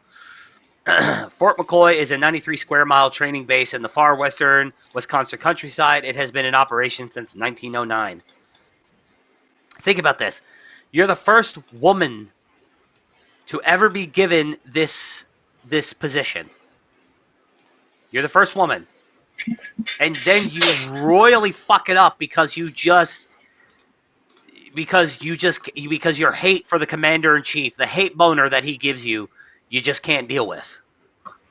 Mm-hmm. Like, where did all that military training and discipline go?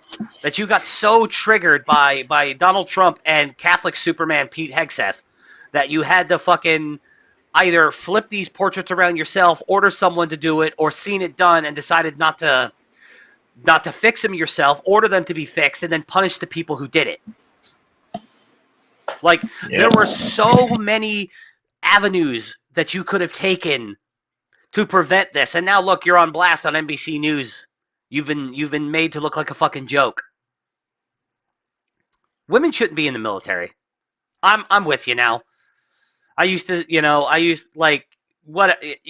Any women who do work for the military need to be contracted purely as civilian contractors. Like, no more women in the military. Sorry, but not sorry. No more. None. Nope. Not even snipers. No more snipers. I finally agree, Liar. No more lady snipers. Which was like the one thing I agree, the one combat role I used to say they were good for, because so many female snipers have been effective in the past. Not just in the U.S. military, but in the Israelis in particular. They have a lot of female snipers. But yeah, they fucking, look what they did. It's always a woman. Screwed the pooch in that one, didn't they? Yep. Like, lady, you're not doing your gender any favors by being like, and flipping their portrait around is such a woman thing to do, isn't it?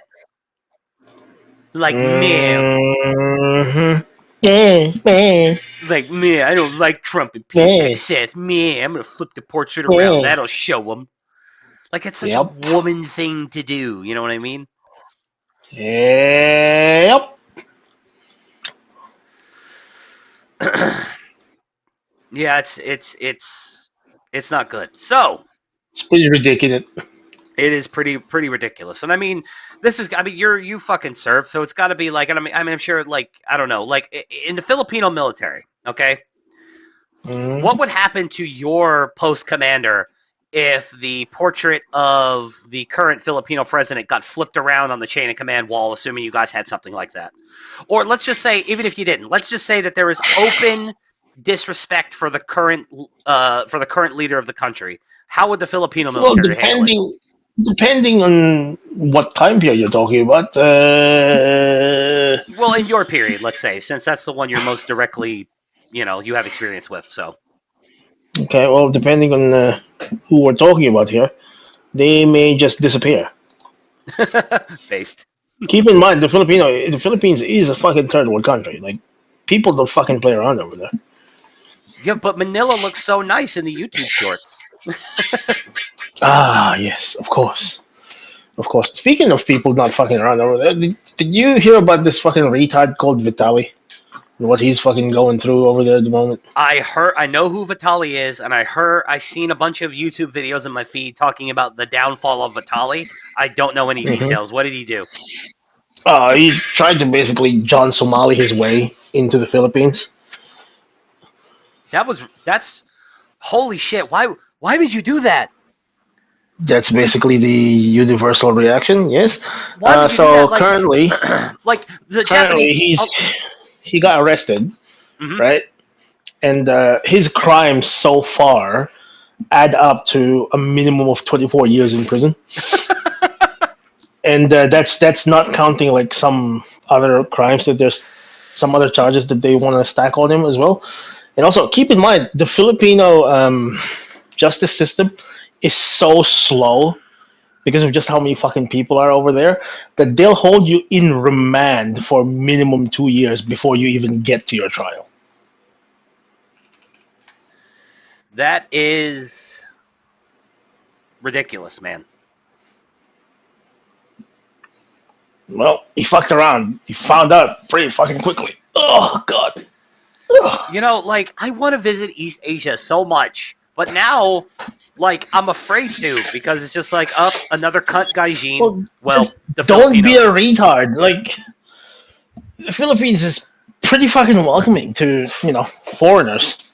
Except if you go to the Muslim parts, just never go to the Muslim parts because No, I wouldn't. yeah, or like any of the stabby parts as well. So yeah, Yeah, no, just, I know. Like, yeah. I know. Yeah. Yeah, but generally, like if you stick to like the thing is, he fucked around in like the touristy places. Like he tried stealing a cop's gun. What the And the fuck? fact that he didn't end up shot is like testament to how nice of an area he was in, right? Like, Johnny Somali didn't even try to do anything that stupid. Yep. He did things that were disrespectful, and criminal in some cases, but he didn't like try to steal a gun. Yeah. Tried to steal a cop's gun and the guy was just basically like, fuck are you doing, bro? Get away from me. It's just like, think about this. Like, okay, like if he tried that in like I don't know, I'm sure you've heard of it, Tondo or fucking Quezon City, like he'd end up with a fucking 50 cal to the face. it blows my mind because, like, okay, like with Johnny Somali in Japan and in South Korea, like those are societies that are known for their kind of like reserved politeness, who let him get away with so much shit. But like, why would you do that in the Philippines? The Filipinos are fucking crazy. God, it's so bad. Need I remind you what, like we had the fucking 45 ACP made specifically for us. I know, it's so based. God, I want to go to the Philippines. Find me a waifu. Find me a based Filipino waifu. I already told you what's going to need to be done if you do that, though. That's only if I marry one of your cousins. I can find a Filipino waifu that's not going to require me to convert to Catholicism. That's going to be like most of the population, I'm going to be honest with you. Yes, but I also know that Filipino girls they don't require all men to convert to Catholicism. If they did, then it wouldn't be such a popular place with the fucking passport bros. No, but all I'm saying is that like they're not going to require you to, but I think most of them, especially if you sort of stay in the culture, they're going to keep trying. Well, and as I've already said, if I did marry a Filipino woman and she wanted to do the whole Catholic wedding, I would 100% participate and I wouldn't complain. I'm just not converting. So, yeah, like it's not happening. Anyway, Alito released his dissent from the deportation Deus case. Vult. I don't know if you heard about this, but the SCOTUS ended up kind of, including all 3 Trump picks, by the way, voted against deporting illegals from out of North Texas. The only 2 justices that voted in favor of the deportations were, of course, the OGs, Alito and Thomas. Fucking all reliable.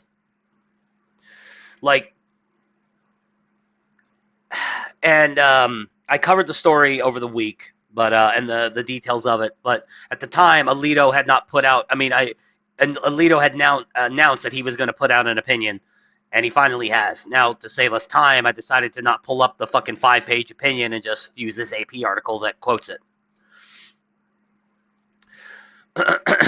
The Supreme Court acted literally in the middle of the night without sufficient explanation in blocking the Trump administration from deporting any Venezuelans held in northern Texas under the 18th century wartime law, Justice Samuel Alito wrote in a sharp dissent that castigated the 7-member majority. Joined by fellow conservative Justice Clarence Thomas, Alito said there was dubious factual support for granting the request in an emergency appeal from the American Civil Liberties Union, the gay CLU. They used to be awesome. Well, actually, let me walk that back. The ACLU is probably always cringe. I was just too liberal. It's probably what really happened.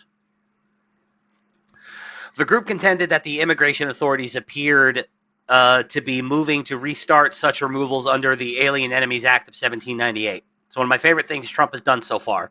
Invoked, basically declare a lot of these illegals foreign invaders and use wartime powers, which, we're not at war, so it's dubious as whether or not he can actually do that.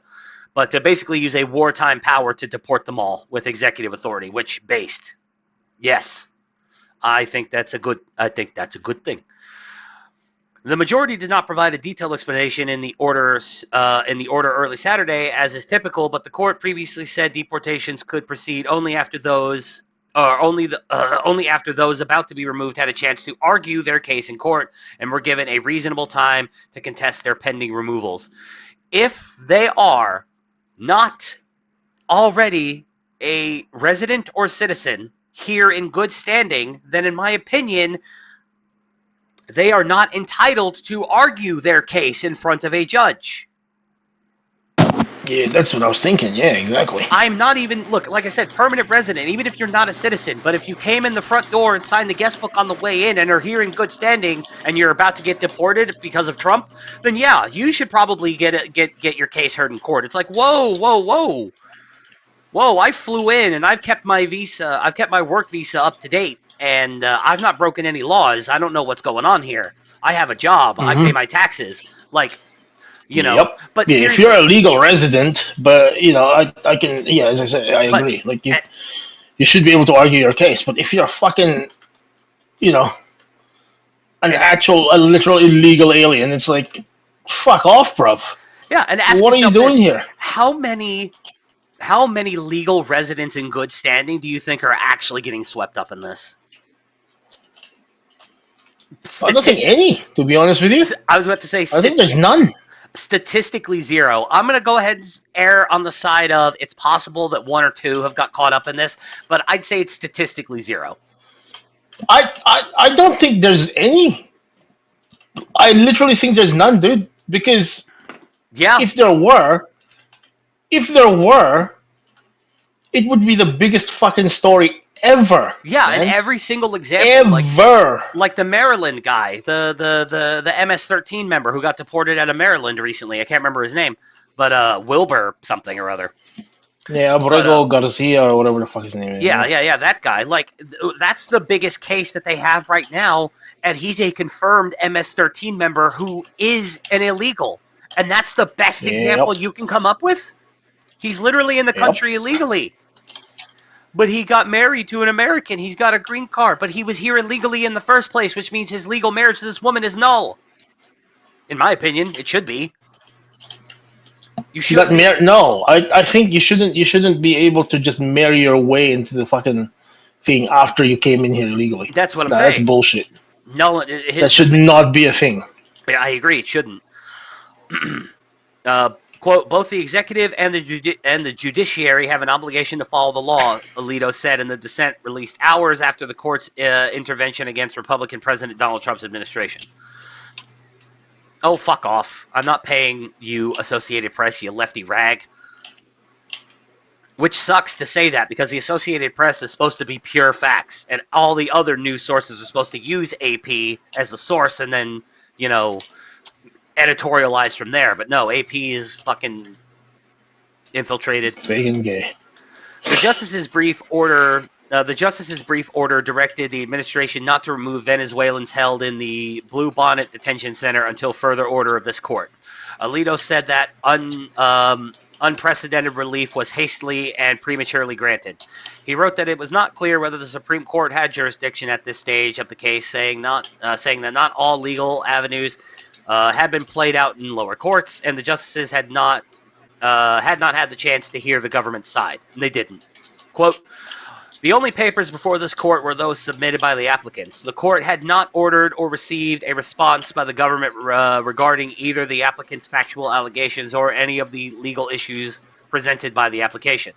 And the court did not have the benefit of a government response filed in any of the lower courts either, Alito said. Alito said the filings, quote, while alleging that the applicants were in imminent danger of removal, provided little concrete support for that allegation. He noted that while the court did not hear directly from the government regarding any planned deportations under the Alien Enemies Act, a government lawyer in a different matter had told a U.S. District Court in a hearing Friday evening that no such deportations were then planned to occur either Friday or Saturday. Quote, in sum, literally in the middle of the night, the court issued unprecedented and legally questionable relief without giving the lower courts a chance to rule, without hearing from the opposing party within 8 hours of receiving the application, with dubious factual support for its order, and without providing any explanation for its order.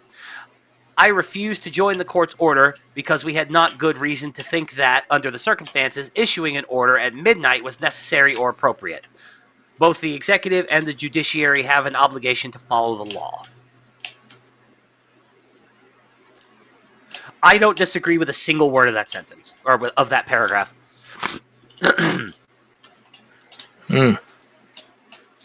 Alito and Thomas are like ACB has really kind of like went tits up.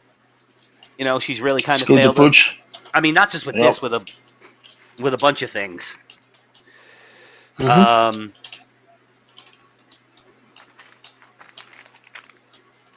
She fucked up. They fucked up like a bunch of things. She's fucked up like a bunch of things. But like she I recently heard her described as just a liberal who's pro-life, and I'm like, you know what? Yeah, you're not wrong.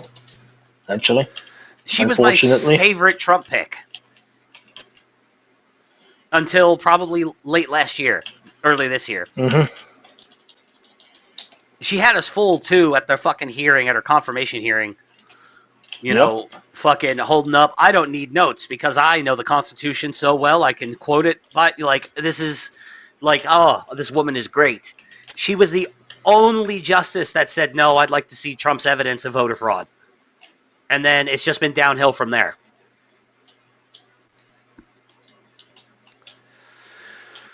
Ugh.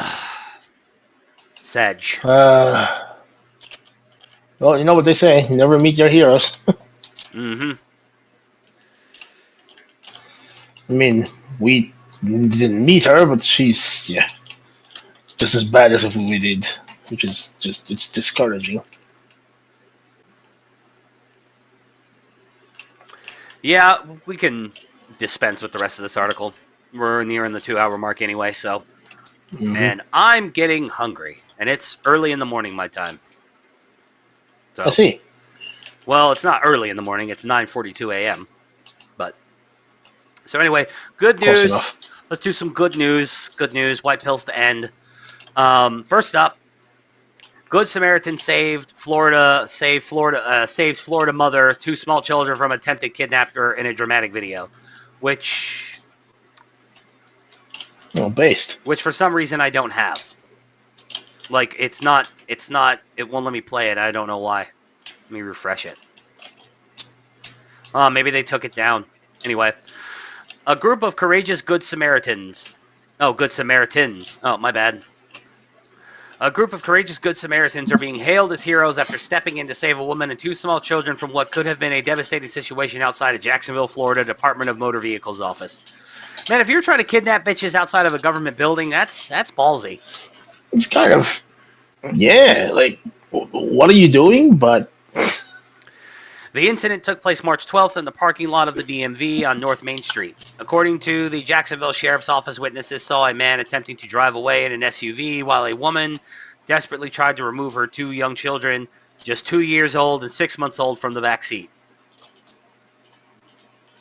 Investigators say the man, later identified as 26-year-old Yanni Human, probably Human is probably how you're supposed to pronounce it in this context. what the hell? Investigators say the man, later identified as 26-year-old Yanni Human, was driving off against Yanni Human. Yep. Yeah, so I assume in this context it would be Human instead of human. Yanni is isn't that like a Greek name? I think. I'm not sure.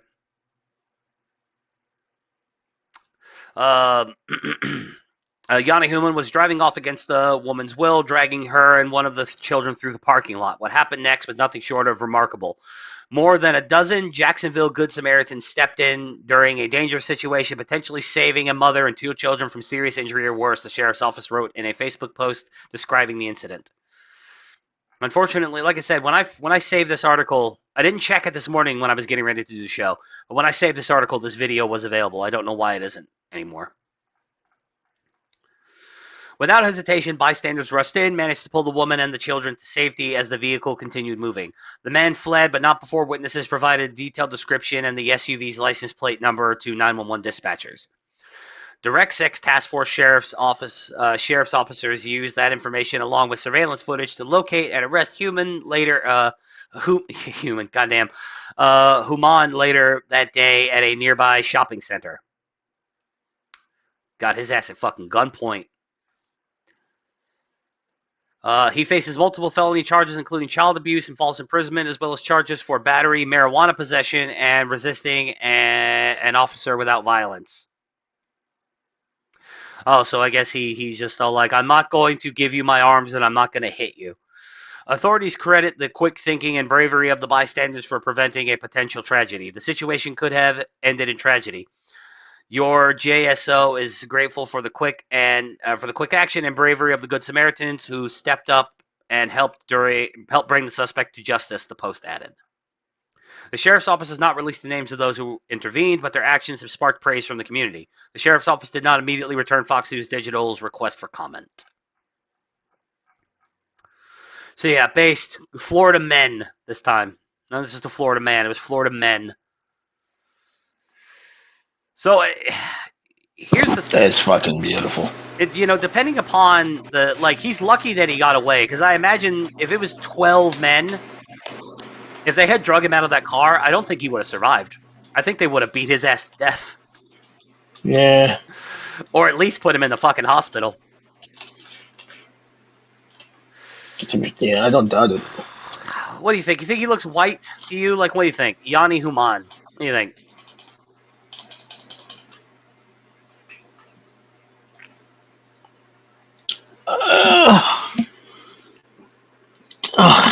Kind of hard to tell. Balkan. He's so... I mean, yeah, that's possible. Yeah, like Mediterranean kind of thing. Yeah. Marijuana possession. That's the funniest part. Is that on top of everything else, he had like a joint in his pocket. Like literally the Chris Rock fucking the skit. You got weed. You got weed. You remember that shit, yeah? Officer, he got weed. He got weed.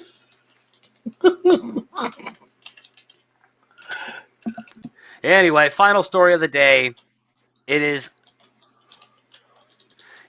official. Oh, hey, fucking 13 just hopped in the chat. Hey, 13, what's good, buddy? Hell yeah, you made it right at the end. because the show is about to end. We got one more story to read. Federal prosecutors officially file intent to seek death penalty against Luigi Mangione. Yes. Now it's Ah, not just Pam Bondi talking. It is actions actually being taken to punish this piece of shit who murdered a man in cold blood on the streets of New York because he had a job that this fagoid didn't approve of. You're the CEO of a health insurance company? You deserve to die. Yes, apparently. we will cook him like a turkey.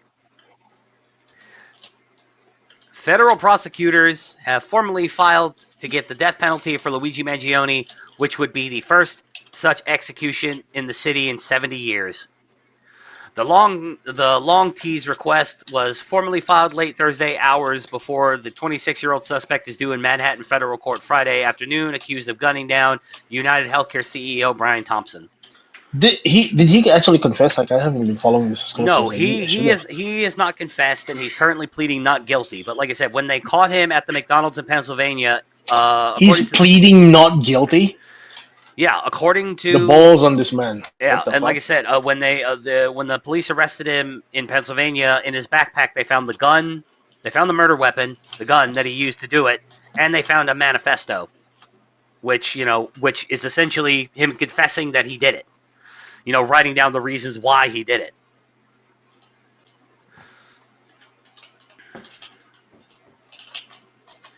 The feds argue that Mangione should face the death penalty because he intentionally killed Thompson just because of his position as a leading CEO in the health industry.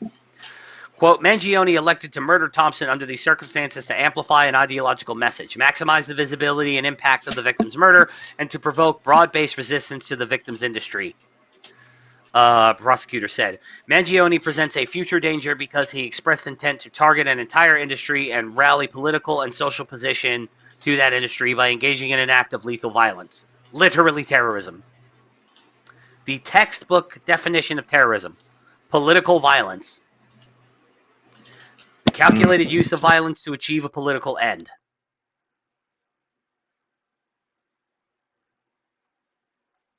The suspected killer also took steps to evade law enforcement, flee New York City immediately after the murder, cross state lines while armed with a privately manufactured firearm and silencer, they wrote. It comes a week after Mangione, who is also facing state murder charges in Manhattan, was indicted on federal charges for the December 4th killing of the big healthcare boss in the Big Apple.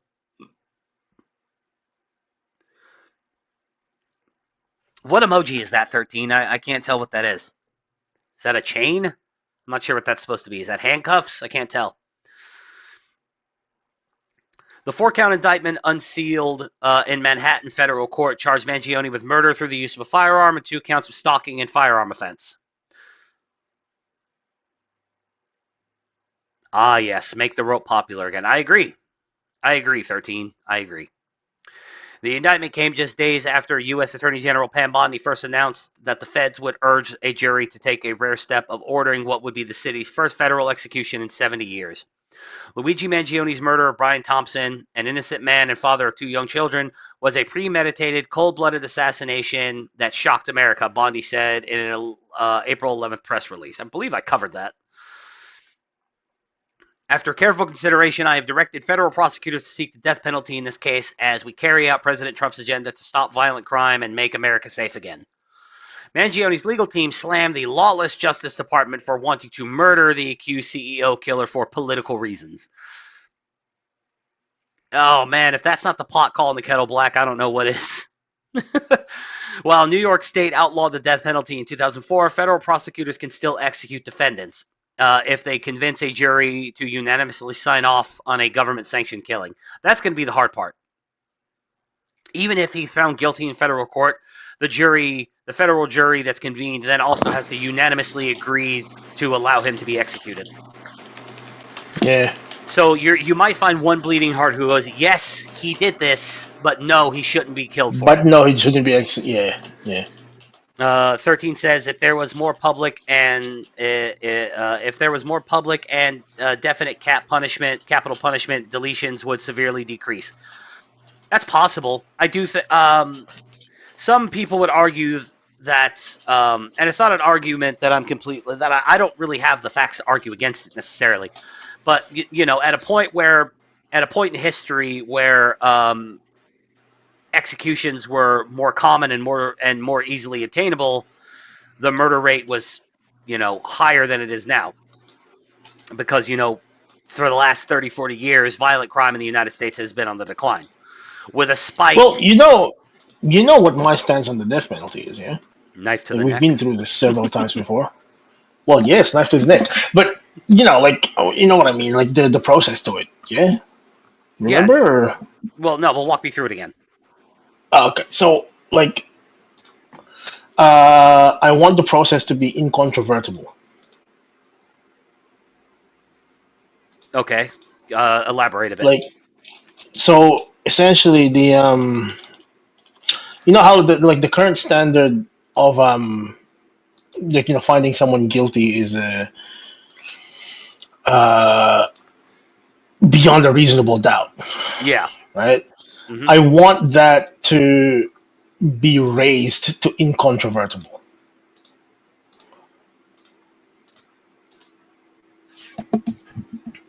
So like DNA, video evidence, confession, these types of things. Yeah, basically, like, the case has to be like completely watertight before you then proceed to execution. Like Luigi Mangione, there's literally a video of him doing it. They caught him with the murder weapon and a manifesto of his intent to do it. Mm-hmm. Like, I mean, okay, so I'll illustrate it with the,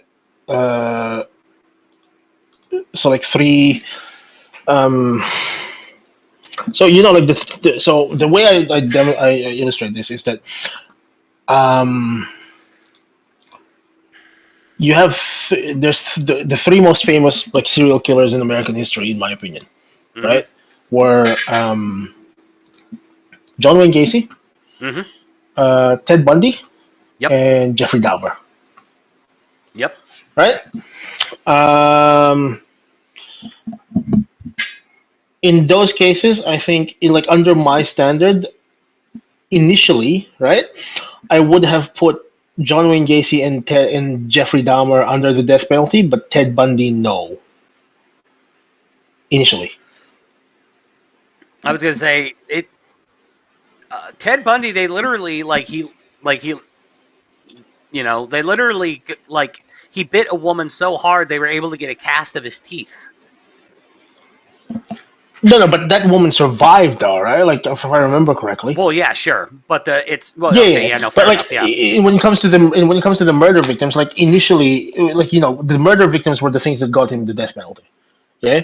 So initially, he didn't admit to the murders.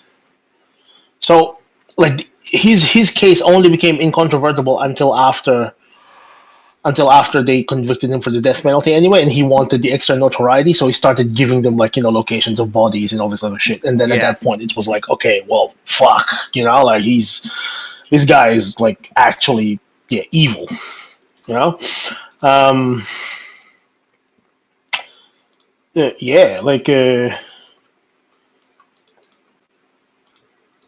but John Wayne Gacy and Jeffrey Dahmer, like, they were, like, you can't deny that even at the outset, like, with all the evidence that's there, like, in Jeffrey Dahmer's case, they literally have, like, someone's body was dissolving in the barrel of acid that he had. Yeah. Like, bro, and he tried. Yeah, like, there is no denying that these people are, like, and the black dude who he brought back to his apartment and, like, let escape, and then he didn't even try to chase him. He kind of just let him go. Like, I'm ready to be caught now. Like, mm-hmm. Do you know the details of that? Like, he brought him over with the intent to kill him. We're gonna drill the hole in his head and pour acid on his brain and do all that stuff like he does. But then, like, he didn't do it. They just kind of, like, hung out in his apartment and watched horror movies, and then he acted really weird and, like, and then the dude just, like, kind of, like, I think there was a slight struggle, but he basically just got up and left. And and it was like, and Dahmer didn't even try to chase him. He was just like, "Oh, fuck, I guess it's over now." Yep. I just can't. I'm done. I just can't be fucked. Can't be fucked murdering anyone anymore. I'm ready. I'm ready to go to prison. Yep. Hell, he didn't even make it to execution. He got murdered in prison. Yeah. He got killed by another black guy. But yeah, it's like I kind of fudged the details a little bit. I'm almost certain, but it was basically what happened. He brought him over, picked him up in a gay bar or whatever it was, brought him back to his apartment. They ended up watching. I can't remember what horror movie, but they started watching horror movies. Just kind of hung out for a while. Mm-hmm. Yep. And then the dude just escapes, just like, I'm leaving now. Shit! I'm done. He's gonna go tell the cops. Meh, I'll just wait. I think I'm done here. I'm not even going to read the rest of this because I've covered what I needed to cover. Like, I do want to read this line down here though before we close out the show. Mm-hmm. At Mangione's last court appearance in February, dozens of goo-goo-eyed groupies waited in the freezing temperatures outside a Manhattan courthouse for hours to try to get a seat at a hearing for the alleged killer. Why are women? Yeah, I was literally about to say that. It's like, why are women? They don't make any sense. But 13 says the lengthy appeals court and the ACLU is the two main issues. Yes, they are. Mm-hmm. They are. The death penalty, like, I agree. The death penalty should be easier to obtain. Well, it should be harder to get, but once you get it, it should be incontrovertible. It should be, yeah. And that's what I mean. Raise the standard. You're not sitting on death row and then you're not fucking around in death row for like 100 years. Yeah. And then you just like, I think like one, yeah, that's what I mean. Like, and this is why knife to the neck is like my thing here, is that once you're found guilty and once the death penalty has been decided for you, literally just like, room out back, knife to the neck, then throw your body into a fucking pit. That's it. No appeals, no fucking thing. Is like, nah, fuck you. Go get fucked, essentially. Like, that's the only thing, right? Like, if there's so much as like a piece, like even a speckle of doubt in the whole process that you committed the crime, right? I'll be happy with just remaining on thing. Like, you remain in life in prison. But yeah, beyond that, nah, go get fucked.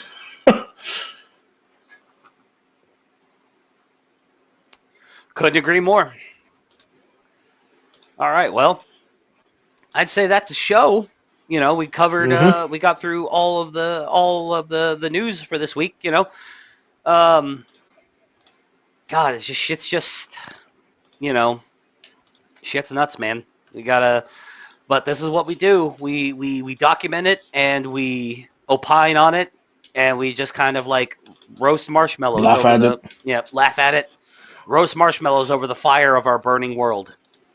Of civilization, yeah, fucking it kind of sucks, but you know what, whatever. So the Pope, Pope passed away. Yeah. I don't have anything up for that, but just look at the memes. Look up the memes of the Pope died after JD Vance visited him. I was about to say, I just saw a Babylon Bee headline that says the Dalai Lama quietly cancels his meeting with JD Vance.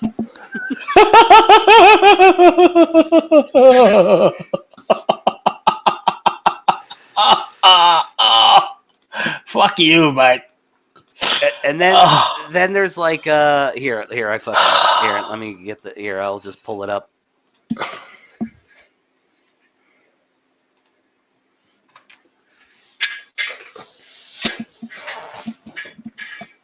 Dalai Lama quietly cancels scheduled meeting with JD Vance. Oh, that's fucking beautiful. And then there's like the whole thing where him and Usha went and visited India, and then fucking like now India and Pakistan are getting ready to go into hot war. Like, yep. It's just entire thing is just going to shit, and it is fucking beautiful. I'm not gonna go search for this, but I saw a meme recently that I thought was hilarious, and it said Dave Smith is now an expert in India, Pakistan because he ate Indian food once. I just thought that was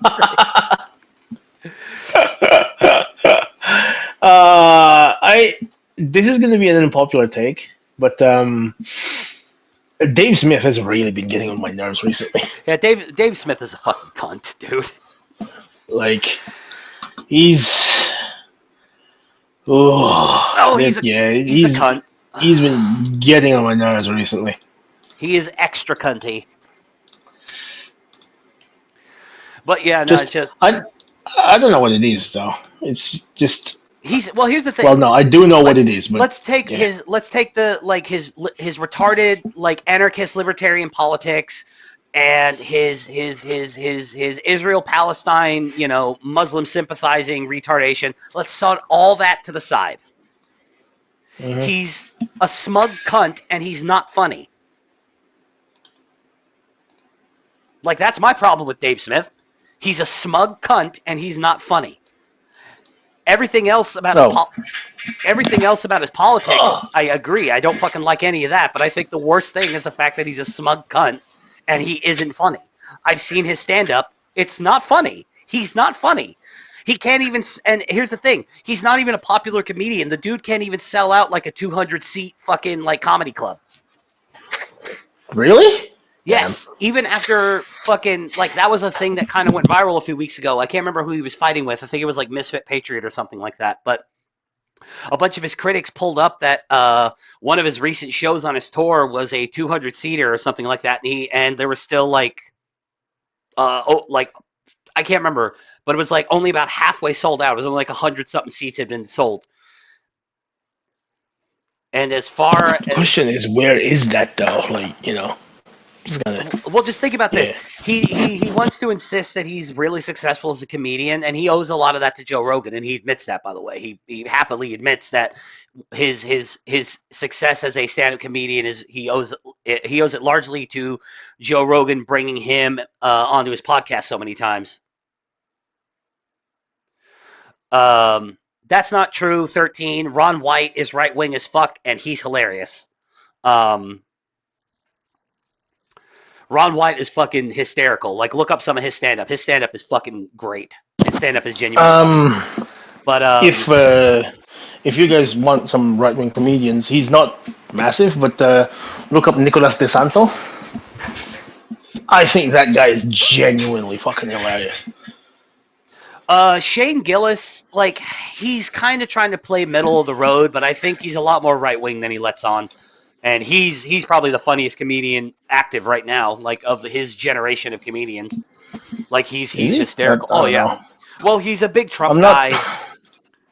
I'm not a big stand-up guy, so that's the thing, right? Hello, So. am I on TV? Am I on TV? Shut up. Am I on TV? We take the cock and we put it in the sack.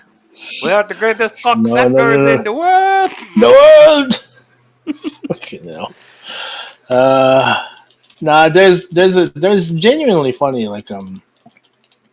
Filipino comedians. It's just that unfortunately, as it turns out with a lot of their material, it's very culturally driven, and a lot of it is in like Tagalog. So yeah. Yeah. But yeah, no, that's, like I said, that's my biggest problem with Dave Smith. Why I was never really a fan of his in the first place is because, like, he is a cunt and he's not funny. Like, it's just, that's my, it really just comes down to that. He's a smug cunt. Like, I know I've just said that like 6 times, but that's the only, like seriously, go watch any appearance he's ever had on the Joe Rogan podcast, even before Israel Palestine, whenever he wasn't talking about shit like that. Like, look up appearances in like 2017 and 18, and he's so fucking smug, and he's just not fucking funny. But like, that's the thing with Joe Rogan is Joe Rogan, like, if you're Joe Rogan's friend and you're a stand-up comedian, he automatically treats you like you're a good comedian even when you're not. Okay. Like, fucking Owen Benjamin is not a good comedian. And his early sets were funny, though. Joe Rogan You gotta tried. give him that at least. He had a couple jokes that were kind of funny, like his Soy Boy song that he played with piano. He's a soy boy. Mm-hmm. Like, that shit was pretty funny. But like, Yes. oh, he literally said at one point, Owen Benjamin is the most underrated comedian on the scene right now. And no, he was rated exactly where he needed to be because he wasn't very good. Like, And then that's a common criticism of Joe Rogan, is that like he platforms all of his shitty comedian friends, even though they're bad. Like you might not have heard of these guys, but Bert Kreischer and Tom Segura, like people really don't like their comedy. I don't have a problem with them. I think they're fine. They're not the funniest guys I've ever seen, but I don't hate them. But Okay. But yeah, that's and Dave Smith is just, I think, another example of that. Is just like a not funny comedian who happens to be friends with Joe Rogan. So Joe Rogan decides to platform him and try to help boost his career. So Right. But yeah, no, I think that's that's probably a good place to call it, because I'm hungry and I want to go get McDonald's breakfast before they switch to lunch at 10:30. Yeah, and I'm probably gonna fucking die over here. Ugh.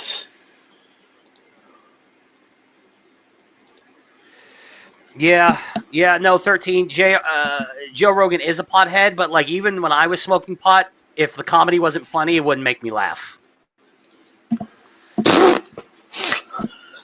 That bad, huh? Well, I mean, I would laugh harder at jokes that weren't as funny when I wasn't high, but like, so I kind of get what he's saying. But like, if a joke just wasn't funny at all, even if I was high, I'd be all like, that wasn't funny. Oh, okay. Well, fair enough, I guess. Yep. All right, but anyway, be sure to smash the like button, and 13 is awfully lonely in the chat.